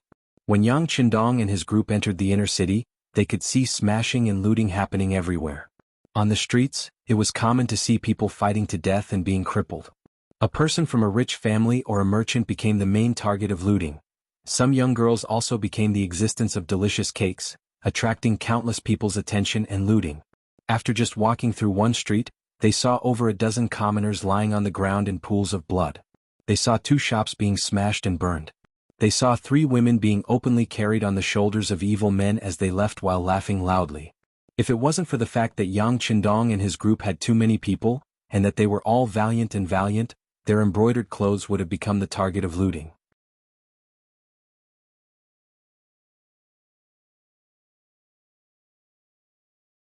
Chapter 1308. How did this happen? In the group, Dai Qin and Zhenzhou's expressions changed greatly. They couldn't believe this scene. When they saw more and more Turpan civilians dying on the streets, their hearts ached and they couldn't believe it. Yang Qindong, who had been waiting for the reaction of the 2, finally spoke at this time. Look, this is the true evil in the hearts of humans. This king knows that Harden Barter's death, including his entire family, was in the hands of the surrendered soldiers. You are angry, even angry. But this king wants to say that they are humans. Are these ordinary citizens not humans? If the two of you are only angry because of the destruction of the Turpan royal family, then this king can let the people kill each other and reveal their ugliest side. This way, it won't be long before this Kali city becomes an empty city. Is this what you, who claim to be good officials for the people, want to see? This question made Daiqin and Zhenjiao speechless. They finally understood what Yang Qindong meant. If they didn't submit, then he would let this matter continue to develop. At that time, all the civilians of Turpan would be destroyed because of the internal strife. As Turpan people, as people who had lived here for generations, both Daiqin and Zhenjiao didn't want to see such a thing happen. That way they wouldn't be able to face their ancestors and ancestors after death. But if they submitted to Yang Qindong and worked for him because of this, they were somewhat unwilling. For a long time the two didn't speak. Yang Qindong also didn't have the intention to rush them. There were some things that had to be thought through by others. If he blindly interfered, even if he could be used, it might not be sincere. Since they needed time to think it through, he would give them time. After an unknown period of time, Daiqin saw another family being robbed by bandits on the street. An old man was stabbed and fell on the street because he chased after the bandits. Daiqin finally couldn't bear it anymore. "Wunan King, we have already surrendered. They are already your people. How can you watch them die and not save them?" Daiqin was angry. This was what Yang Qindong wanted to see. He laughed and said, "Surrendered? Why do I see them returning to their own residences and not caring about the outside world?" He was saying that Daiqin and Zhenjiao's actions made him angry. At that moment, Daiqin could only speak in a short breath. "But we also did our best for the 5-star army to enter Kylasi. No one will deny your contributions and efforts. But what this prince wants is for you to truly submit to me." Yang Qindong's voice suddenly became stern. These civilians weren't true Han people. If someone started it, they would pick up their weapons and become enemies with the 5-star army. Even so, if one more died, he wouldn't feel the slightest bit of heartache. Only those who truly submitted to Yang Xie were his people. Only then would they receive his care and care. Only then would he have the obligation to protect their rights. Yang Qindong wasn't in a hurry, but Daiqin and Zhenjiao couldn't do that. If they just stayed in their residences and didn't care about the outside world, maybe they could pretend to be deaf and blind. But since they saw it with their own eyes, they couldn't just ignore it. "Bugnam of Gojoseon, we submit. We take back our resignation. We are willing to work for Yang Xie and the 5-star army." Finally, the cruelty of reality forced the two to change their minds. They had to do their best to protect the civilians of Turfan. Yang Qindong was waiting for these words. He stopped in his tracks and turned around to look at Daiqin and Zhenjiao. "Very good, you made the right choice. Now, I will give you the authority to send soldiers into the city. When the time comes, I will leave behind 10,000 5-star army to help you restore law and order. After that, there will be other non-human civilians coming in. The Turfan civilians here will also leave their homeland and live in other places. But I can guarantee that as long as they sincerely submit, not only will their safety be guaranteed, their future lives will be better than now. Even the descendants of the two generals will thank you for your actions today." Yang Qindong had never been stingy with his help to the civilians who truly submitted to him. When they went to a new place, they would be given enough land to live on and start a new life. At that time there would be no more war, no more fear. There would only be hope and longing for a limitless life. This point was already felt by the countless people who submitted to Yang Xie. After finally convincing Daiqin and Gejener, Yang Qindong handed over the task of reorganizing the Turpan kingdom to the two of them. Based on the principle of using the barbarians to control the barbarians, no one understood the situation here better than them. Naturally, no one could do a better job than them. Although Turfan was destroyed, Yang Qindong's footsteps would not stop. He brought the 5-star army and continued to move deeper into Ili. His target was the entire world.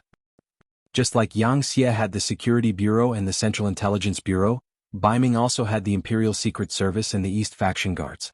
While Yang Qindong was leading the 5-star army to slaughter in all directions in Ili, shaking the prestige of our Han people, information regarding that place was also being sent back to the hands of Marquis Wuqing Shiheng.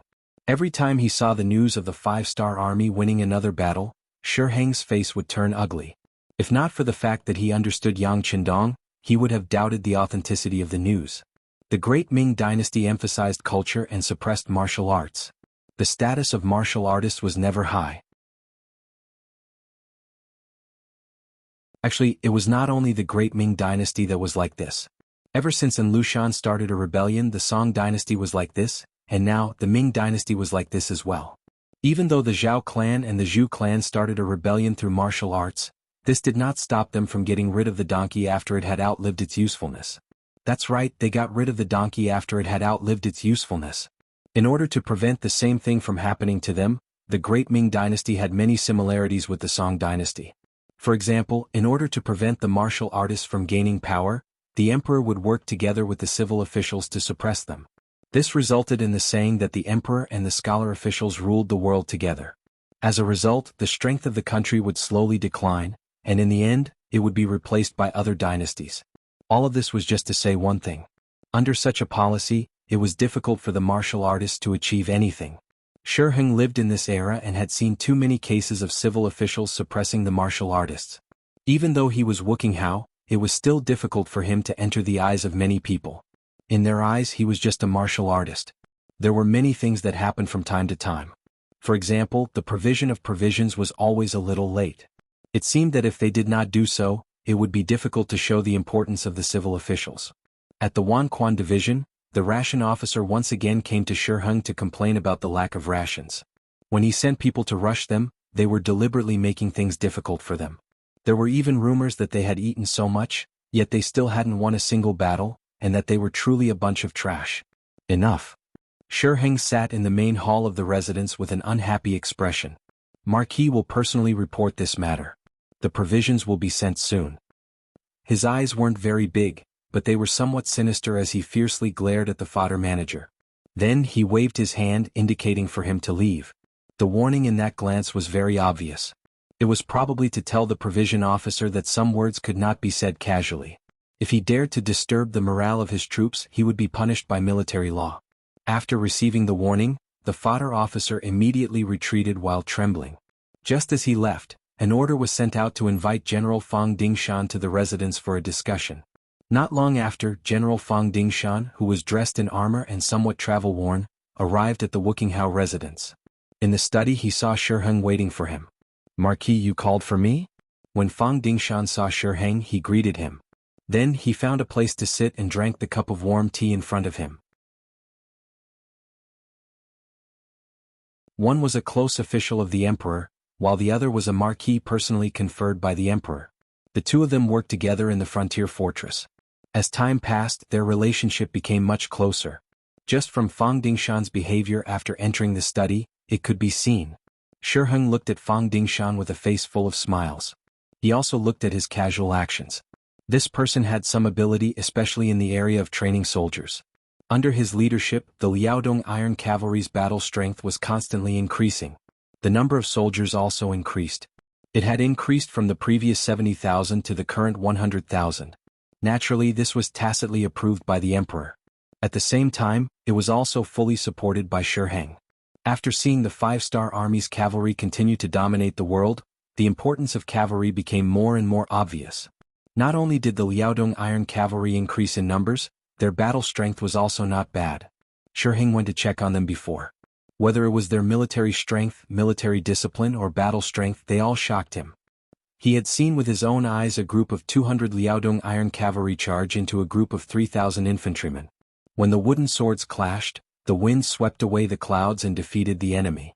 With such a strong army, even if they were to face the famous cavalry of the five-star army, they wouldn't be afraid. With this confidence, Shi Heng had called the other party over in the hopes of winning a battle. This way he wouldn't be underestimated by the civil officials in charge of the provisions behind him. After watching Fang Dingshan drink 2 full bowls of tea, Shi Heng finally opened his mouth. He first repeated what the provisions officer said, then sat down to see Fang Dingshan's reaction. "Oh, someone actually said that. They really can open their mouths. The emperor didn't even order us to fight against the five-star army. They are jumping up and down like monkeys." Fang Dingshan was after all a martial artist, so when he spoke he did not have too many taboos.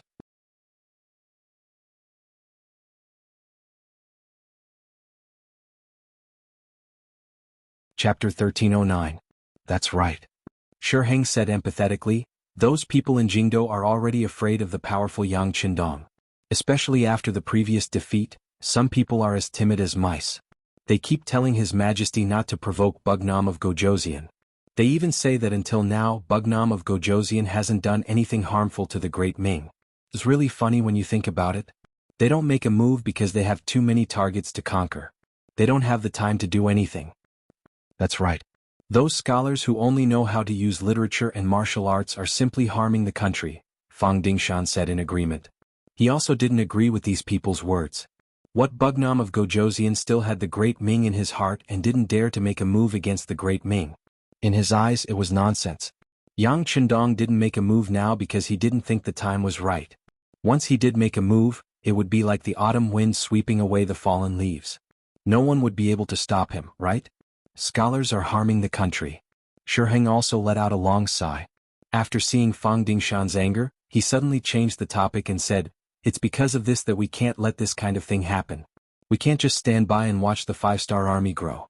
I don't dare to say anything about other places, but at the very least, we can't allow this kind of thing to happen in our territory." Marquis is preparing to make a move? Fang Dingshan also understood the meaning behind these words and asked with some excitement. Yes, he's going to make a move.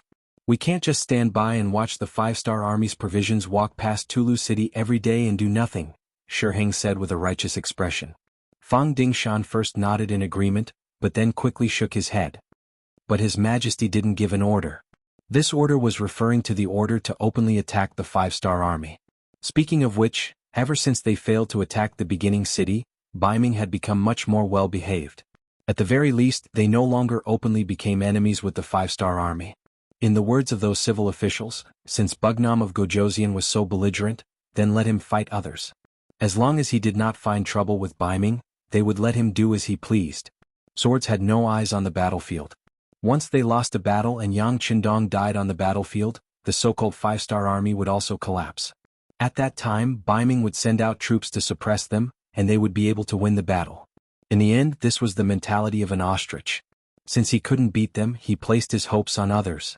Since the 5-star army did not take the initiative to provoke the Ming army, they did not need to make a move. Everyone could live peacefully for a few days.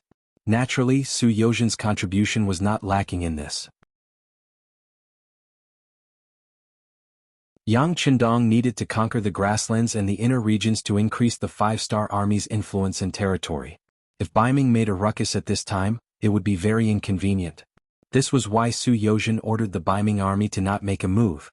Now it seemed that the effect was not bad. At least some civil officials believed it. Ming's emperor Zhu Qiu also did the same. However, Shiheng, who had been laughed at for asking for provisions, felt a bit of anger in his heart. He decided to make a move and fight with the 5-star army to find trouble with them. It's fine. It's true that the emperor didn't give any orders, so we don't need to use our own names. We can just pretend to be bandits and remnants of the grasslands. Marquis has already thought about it. We can split up into smaller groups and use small groups to disturb the enemy's supply lines. This way we won't have to worry about being reprimanded. We can also train our soldiers and steal some provisions for our own use.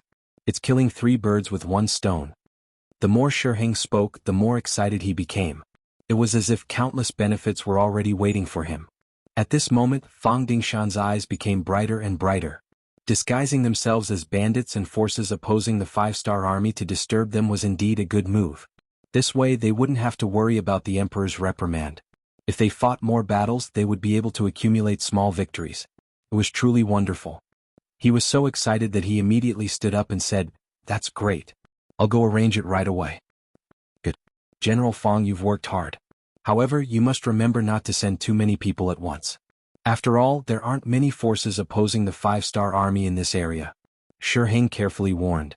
He said this because he had another purpose. That was to send out a small number of cavalry at once. Even if one of the groups failed or were completely wiped out, it wouldn't affect the overall situation of the Liaodong cavalry. Fang Dingshan listened and nodded repeatedly.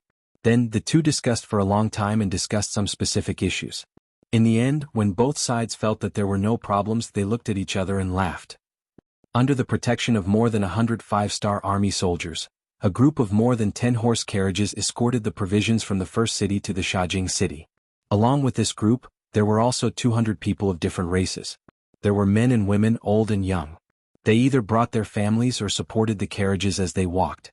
Upon closer inspection, everyone's eyes were filled with yearning for a better future. These 200 people had already obtained identification cards issued by the Logistics Command. With this, They could each receive 10 mu of rations and farming tools according to the number of people they had when they arrived at the new place. They could also be allocated a house and a sum of money that was enough for them to settle down in their new home. The future place would also be their new starting point. As long as they were willing to work hard, with provisions and money, how could their life not be good? Although they had to leave their hometown because of this, compared to living a stable and prosperous life, those were nothing. The 200 people were even chatting and laughing along the way. Although everyone came from different ethnic groups and regions, it was very likely that they would be living together in the future. Thus, they slowly became familiar with each other along the way. For the behavior of the people, the 105-star army soldiers didn't do anything to stop them. The higher-ups had already said that as long as the people were obedient, they would be convenient along the way. After all, the army would still need to rely on these people to provide the provisions needed by the army in the future. It was a bit inappropriate to say that they were the parents of food and clothing, but it was not too much to say that they depended on each other. In this way, the people helped to drive the carriages. When the road was smooth, they would sit in the carriages to rest for a while. From time to time, when they encountered water sources, the soldiers and civilians would stop to fetch water and interact with each other. It was a picture of harmony. However, all of this beauty was suddenly cut short by a series of rumbling sounds that came from the ground. As the captain of the team, Bien Bin, the company commander, pulled out his sword when he heard the rumbling sound, then he shouted, "Soldiers, prepare for war, people hide beside the carriages." It was no wonder that Bien Bin was so nervous. The area he was walking in was far from the first city in Shajing City, so there would often be bandits in this area. Although relying on the powerful reputation of the 5-star army, ordinary people didn't dare to find trouble with them casually. However, there were still some desperados among them, and there were still some people who were willing to take the risk. With the idea that a villain would not make a big mistake, Bien Bin gathered the soldiers together. Among them there were 50 soldiers who had war horses. At this time, they were sharpening their swords with the company commander, ready to deal with any unexpected situation. On the other hand, the people didn't seem to be nervous. They were all people who had been conquered by the 5-star army. They had seen the power of the 5-star army and didn't think that anyone would dare to challenge the authority of the 5-star army. Therefore, even if they heard the rumbling sound of the war horses, there were still some people who looked forward, wanting to see who was so bold, and then watch these people who appeared leave with their tails between their legs. The 5-star flag was fluttering in the breeze, like a command flag standing on the mule carriage. It also proved the identity of this supply team to the outside world. Many times, the appearance of the 5-star flag was like a huge and unstoppable city wall, causing some bandits to forget and retreat. After all, the strength of the 5-star army was too strong. It was so strong that many small tribes who had not yet surrendered did not have any intention to resist. This was also the biggest reliance and confidence in the eyes of the people. Report: a group of 200 Mongolian bandits appeared in front of us. They are rushing towards us quickly. They are less than 5 miles away. The scout cavalry in charge of guarding the front rushed back and shouted loudly as he rushed back. Mongolian bandits? When he heard this name, Bien Bin's face became a little ugly. The so-called Mongolian bandits referred to those small Mongolian groups who were not willing to surrender. They were usually small in number and their battle strength was not strong. When faced with the 5-star army, they would avoid them. However, when faced with the 5-star army, they would suddenly attack like a mad dog. These bandits could not be killed and they could not be killed. They were the most troublesome thing to deal with. Who would have thought that he would encounter them here today? Bien Bin felt a headache coming on, and he hurriedly started to get into formation. 50 cavalry soldiers were ready to fight at any time, and 50 infantry soldiers were ready to shoot from afar. Bien Bin wanted to use this method to warn those bandits that he was not someone to be trifled with. He hoped that this method could scare them away and make them stay away from him and avoid a possible disaster. Bien Bin was a little nervous, but he did not show it on his face. Instead, he confidently said to his soldiers and the people around the carriage, "Everyone, don't worry. Even if the bandits come, they will not easily make a move.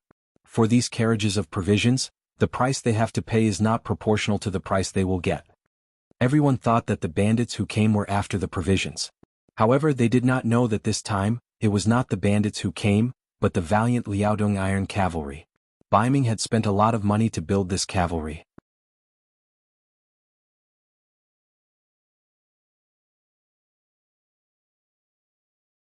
Chapter 13:10. It was only the distance of a 5-star army. For a real cavalry, it would only take half the time it takes to drink a cup of tea to arrive.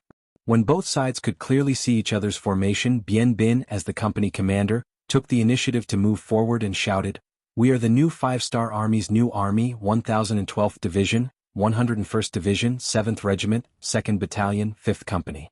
We were ordered to escort the supplies to the army in front. It's better for you to move aside. Otherwise, if you attract the wrath of the 5-Star Army, it's not something you can." After revealing his identity before he could finish his warning, an arrow pierced through the air and hit Bien Bin's chest, where his heart was located. With just one arrow, Bien Bin's shouting stopped abruptly. His body trembled a little, and with an unwilling expression, he fell from his horse. Bien Bin was dead. The sudden death of a company commander shocked everyone. The 200 civilians let out a cry of alarm and started to flee in all directions. Obviously, this scene had exceeded their psychological defenses. They did not expect the bandits to be so arrogant, to actually kill someone without saying a word. Furthermore, the person they killed was a captain of the 5-Star Army. This was equivalent to drawing a grudge that would not end until one of them was dead. Presumably, once this matter was spread, the headquarters of the 5-Star Army would definitely not let this matter rest. However, that was all for later. The most important thing now was to survive. Otherwise, they would definitely not be able to witness this scene. The civilians began to run in all directions in panic. However, the soldiers could not run away. They still needed to avenge their company commander. After hesitating for a moment, both the cavalry and the infantry launched their own counterattack. Thus, a small-scale battle began. Unfortunately, the cavalry needed some distance to launch an attack, while the infantry's range was not enough. In just the first clash, the 5-Star Army suffered a great loss. More than 30 soldiers died on the spot. The 200 cavalry of the bandits did not feel satisfied after the first charge. What they wanted was to kill all of them and not leave a single one alive. Therefore, they quickly mobilized the horses to charge again. After repeating this process 4 times, there was not a single 5-Star Army soldier who could breathe beside the carriage. All of their brothers in the company had been killed. Under the surprise attack, only 2 of the Ming bandits' 200 cavalrymen were killed, and only a dozen were injured. Seeing this result, the leading Liaodong cavalry general was very satisfied. He laughed and said, "1 team stay behind to escort the carriages. 2 chase after the fleeing civilians. Remember, don't leave a single one alive. Don't leave a single one alive." The cavalry of the second group, which had close to 100 men, responded in unison before charging off in all directions. Not long after, cries for help could be heard from afar, but they soon disappeared from the grassland. 100 soldiers and 200 civilians were all dead. Not a single person was left alive. And this was just the beginning. In just 4 days, more than 10 companies and more than 2,000 civilians had been killed, and more than 200 carriages of provisions had been stolen. The news was quickly discovered by the scouts of the 5-Star Army, and they reported back one by one.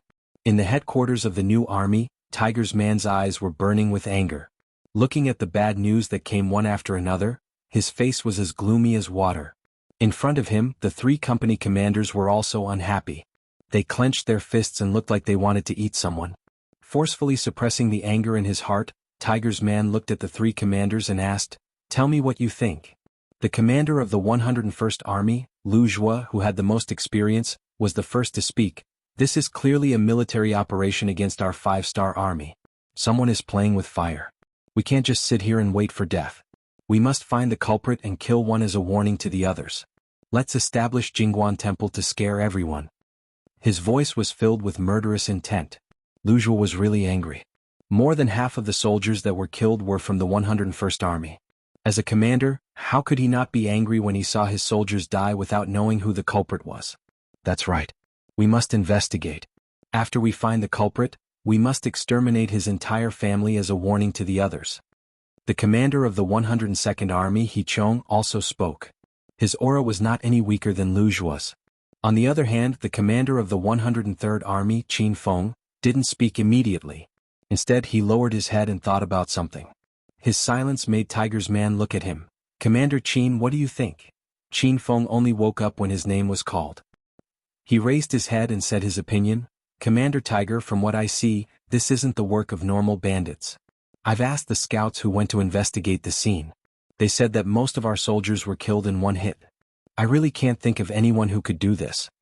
As expected of someone who worked in the Ministry of Public Security in Crimson City. He could see the essence of the matter at a glance. Tiger's man nodded in satisfaction. That's right. What Commander Qin said is right. If it were normal bandits, it would be impossible to kill all of them. Even if our 5-star army can't defeat them, at least 10 to 20% of our soldiers should be able to escape. However, none of them escaped. This is enough to prove that our opponent is a powerful and well-organized organization. Normal bandits can't be compared to them.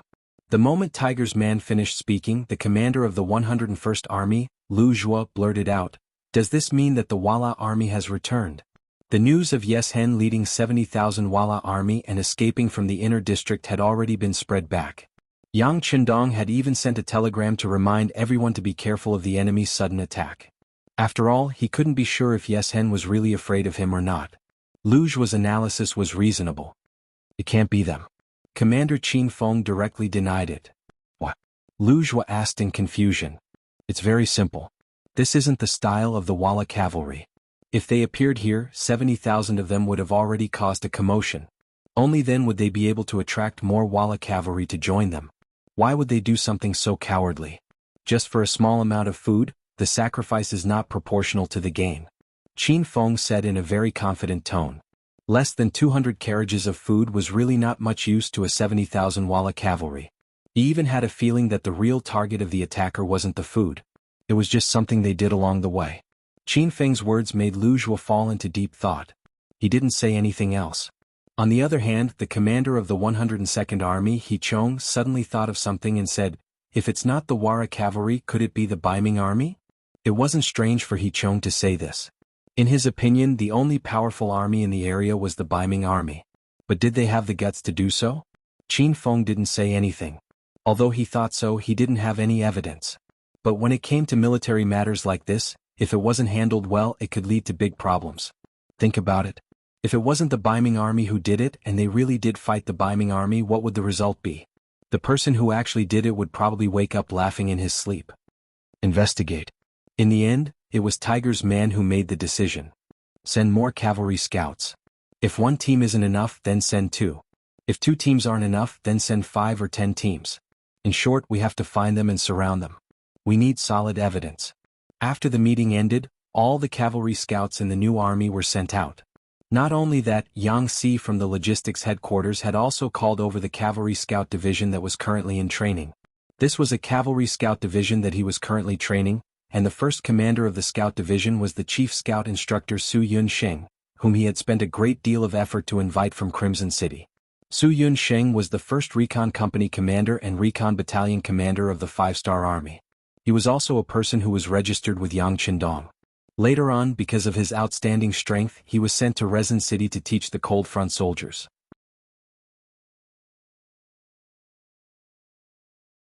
Over the years, he had taught so many students that even he couldn't remember how many there were. However, he liked the feeling of fighting and killing. This time, Yang Si had spent a lot of effort to invite Yang Si, who had stayed in Resin City, to the logistics headquarters. According to his promise, as long as Su Yunsheng performed well, he would definitely have the opportunity to kill enemies on the battlefield. This time, more than 10 companies of soldiers were killed, 2,000 to 3,000 civilians were slaughtered, and 100 to 200 logistics carriages were stolen. This attracted the anger of the new regiment and also angered Yang Si. After all, the logistics and rations were under his control. Since someone dared to do this, it meant that they didn't put him in their eyes. Therefore this time he invited Su Yunsheng to come out. There was no need to investigate this matter clearly and obtain evidence. Since there was a battle to fight, Su Yunsheng did not decline at all. He quickly gathered the only 2,000 scouts in his hands. Although it was a division-level unit, scouts were not easy to find.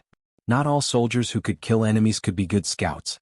In accordance with the principle of better to have nothing than to have something substandard, only these 2,000 people were selected from the hundreds of soldiers in the logistics headquarters.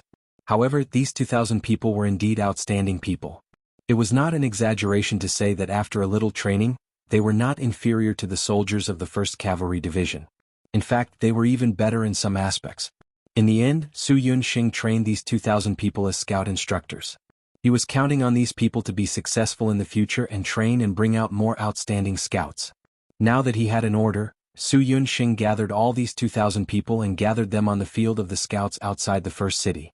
Su Yunsheng, who had the rank of colonel, was riding on a horse majestically. His eyes inspected the 2,000 soldiers who were standing in a mighty posture. Warriors, we have a mission now. This is also a test of what you've learned recently. People always say that you're a mule or a horse. Now is the time for you to perform. Now, I order you to form a team of 10. Choose a captain and vice captain. Then the captain will come to me to receive the mission. Now you're dismissed.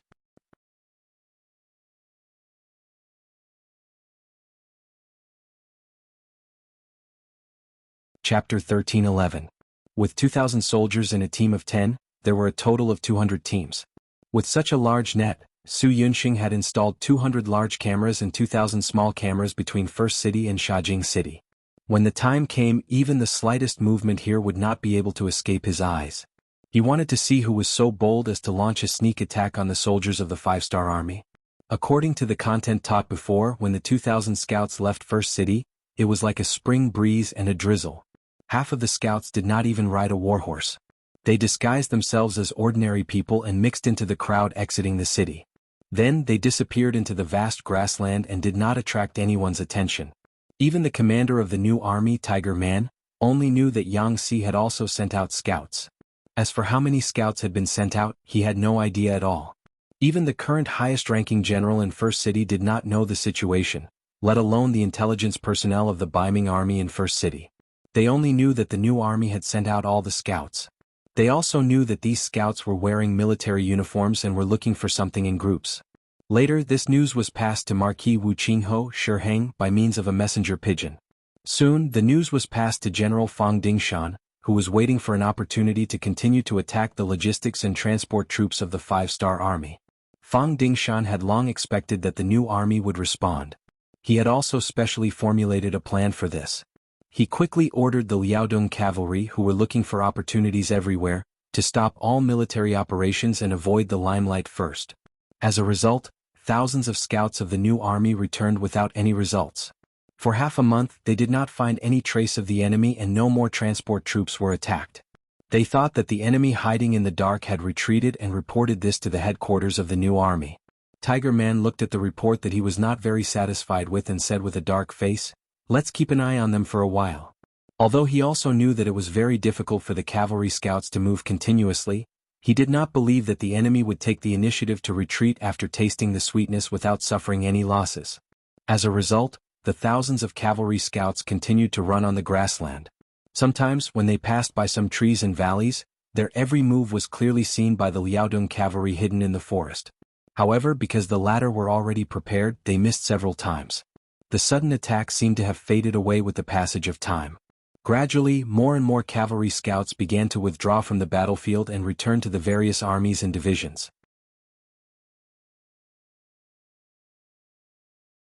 After all, those who could become cavalry scouts were the backbone of the army. It was impossible for them to gather together to complete a mission that they didn't know would happen. The earth seemed to have returned to tranquility. When the last batch of cavalry scouts also returned to the first city to rest and reorganize, the northern Ming Liaodong iron cavalry hidden in the dark began to appear in the sky again like a kite being flown. No, it was the grassland.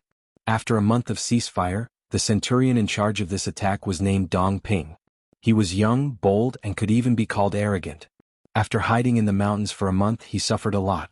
The mosquitoes in the mountains were not to be trifled with. They did not care if you were a general or a soldier. In short, they would bite you when they had the chance. Perhaps it was because of his blood type. Dong Ping was very popular with mosquitoes. When he walked out of the mountains, his exposed skin was covered in red, which greatly affected his glorious image. Dong Ping, who was angry in his heart, naturally couldn't care less about the mosquitoes. He vented all his resentment on the 5-star army. After a month in the mountains, they had basically eaten all the food that could be eaten. Now they urgently needed to replenish their food. The 5-star army's transport fleet was their best target. Spread the men out and find the closest convoy to us. Surround it and destroy it. Dong Ping looked at the 4 cavalry scouts in his hand and gave an order. Then he led the entire team of 200 cavalrymen and slowly followed behind the scouts.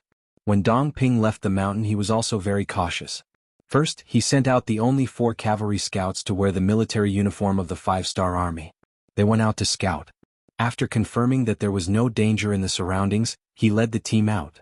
However, he didn't know that not long after he left the mountains, he was discovered by the scouts from the logistics headquarters. Different from the scouts of the new army, these scouts were not discovered by the scouts of the Ming at all. In addition, some of the soldiers did not ride horses. Instead, they pretended to be wandering civilians and dug holes in the ground. They completely hid themselves in the ground and only occasionally poked their heads out to observe the enemy. Therefore, their disguise was not discovered at all. Previously, as the division commander, Su Yunxing had made a judgment. If the enemy was so hard to find, then they must be hiding somewhere. It was difficult to hide the enemy's army on the flat grassland. Only the trees and valleys could be possible. Thus, he placed some of the scouts near these places where people could easily hide and waited for the enemy to appear. As soon as Dong Ping led his team out, the appearance of his 4 cavalry scouts attracted the attention of the scouts hidden nearby. They were hiding in the holes they dug. When they heard the sound of horse hooves, they quietly poked their heads out. When they saw that it was actually their own comrades, they didn't pay too much attention at first. However, some inexplicable actions of these cavalrymen still aroused their suspicions. When these scouts disguised as 5-star army cavalrymen left a mark on the ground every time they walked, this made the scouts feel that something was wrong. If it was the 5-star army's cavalrymen, they didn't need to do this because this area was now under their control. They didn't need to be so careful. Someone who could do this was very likely to be an enemy. When they thought of the possibility of an enemy appearing, the scouts nearby became excited. There were even some soldiers who wanted to directly take down the cavalryman that appeared in their line of sight and interrogate him. This action was stopped by the leader Li Yun. Li Yun was originally a company commander of the new 2nd Army's 1st Cavalry Division. Because he was very unyielding during the investigation, he was chosen by Yang Si and transferred to the Logistics Command. Yang Si, who thought highly of this person, wanted him to learn more skills, so he sent him to Su Yunxing's Cavalry Division. He was still a company commander there. This time he was also sent out and became the leader of a 10-man squad. Li Yun's personality was unyielding, but when he did things he wasn't reckless at all. He was even praised by his division commander, Su Yunxing, who said that he had a calm personality and was more suitable to become an outstanding scout. When he heard his team members say that they should take down the suspicious person, he thought about it and shook his head. This should just be the enemy's outpost. If we take him down, it's very likely that we'll alert the enemy. It's better to wait and see. He continued to mark out the marching route. The main force should follow behind. As the leader, Li Yun rejected the idea. The scouts, who were extremely strict, naturally didn't refute him. They stared closely at the route and waited for the enemy's main force to appear. Hard work paid off. More than 2 hours later, Dong Ping brought 200 Liaodong cavalrymen. They had indeed followed the signs. This was because in their eyes, this route was the safest and least likely to be discovered by the 5-star army. "Leader, there are 200 cavalrymen," a scout said with excitement in his eyes. Fortunately, he didn't forget his own situation and lowered his voice. "I saw them. How about this? When the enemy cavalrymen pass by, we will follow behind them. You go and find other comrades with war horses nearby and spread the news. This time we will eat them and capture them. I want to see which faction they belong to." Li Yun's eyes were also filled with excitement. He knew that this time they had encountered a big fish. Their team would definitely make a great contribution. The well-disguised scouting team did not even notice the enemy scouts, let alone Dong Ping, who was burning with anxiety and was in a hurry to find the convoy to replenish their supplies. They walked past where Li Yun was hiding, and at their closest they were less than 5 meters away from each other. When Dong Ping's cavalrymen completely passed by, a soldier appeared like an agile monkey and dashed into the distance, turning into a distant black dot. Captain Li Yun followed behind and led the other members of the squad to carefully tail the target. Dong Ping was completely oblivious to all of this. Around him, more and more scouts received the news and began to surround the place where they were. Especially when Commander Su Yunxing found out that the target was only 200 cavalrymen, he made a bold decision. This time there was no need for anyone else to act. The scout team alone was enough to complete the mission of capturing the enemy. On the grassland there was a convoy escorting supplies forward. It was already afternoon and the sun shone on the people's bodies, making them feel comfortable without the slightest bit of heat. If a cold wind blew past, the feeling would be even more comfortable. In this kind of weather, whether it was the 100 soldiers in the troop or the 200 civilians accompanying them, all of them had a happy smile on their faces. Sometimes they would even perform a military and civilian cooperation, singing a few unique battle songs that belonged to the 5-star army as they walked. It was a scene of unity and joy. The good times didn't last long. This scene was quickly disrupted by the sound of the cavalryman's footsteps. When the company commander heard the sound of the cavalryman's footsteps, he instinctively shouted, "The convoy has stopped. Everyone prepare for battle." You're tuning in to the Han Li's Wuxia Adventures YouTube channel. We're so grateful for your support, and don't forget to subscribe to join us on this incredible journey through captivating stories. Your generosity through donations truly makes a world of difference, as it's the primary source of revenue that allows me to expand and enhance this channel for you. Thank you from the bottom of my heart for being a part of this adventure.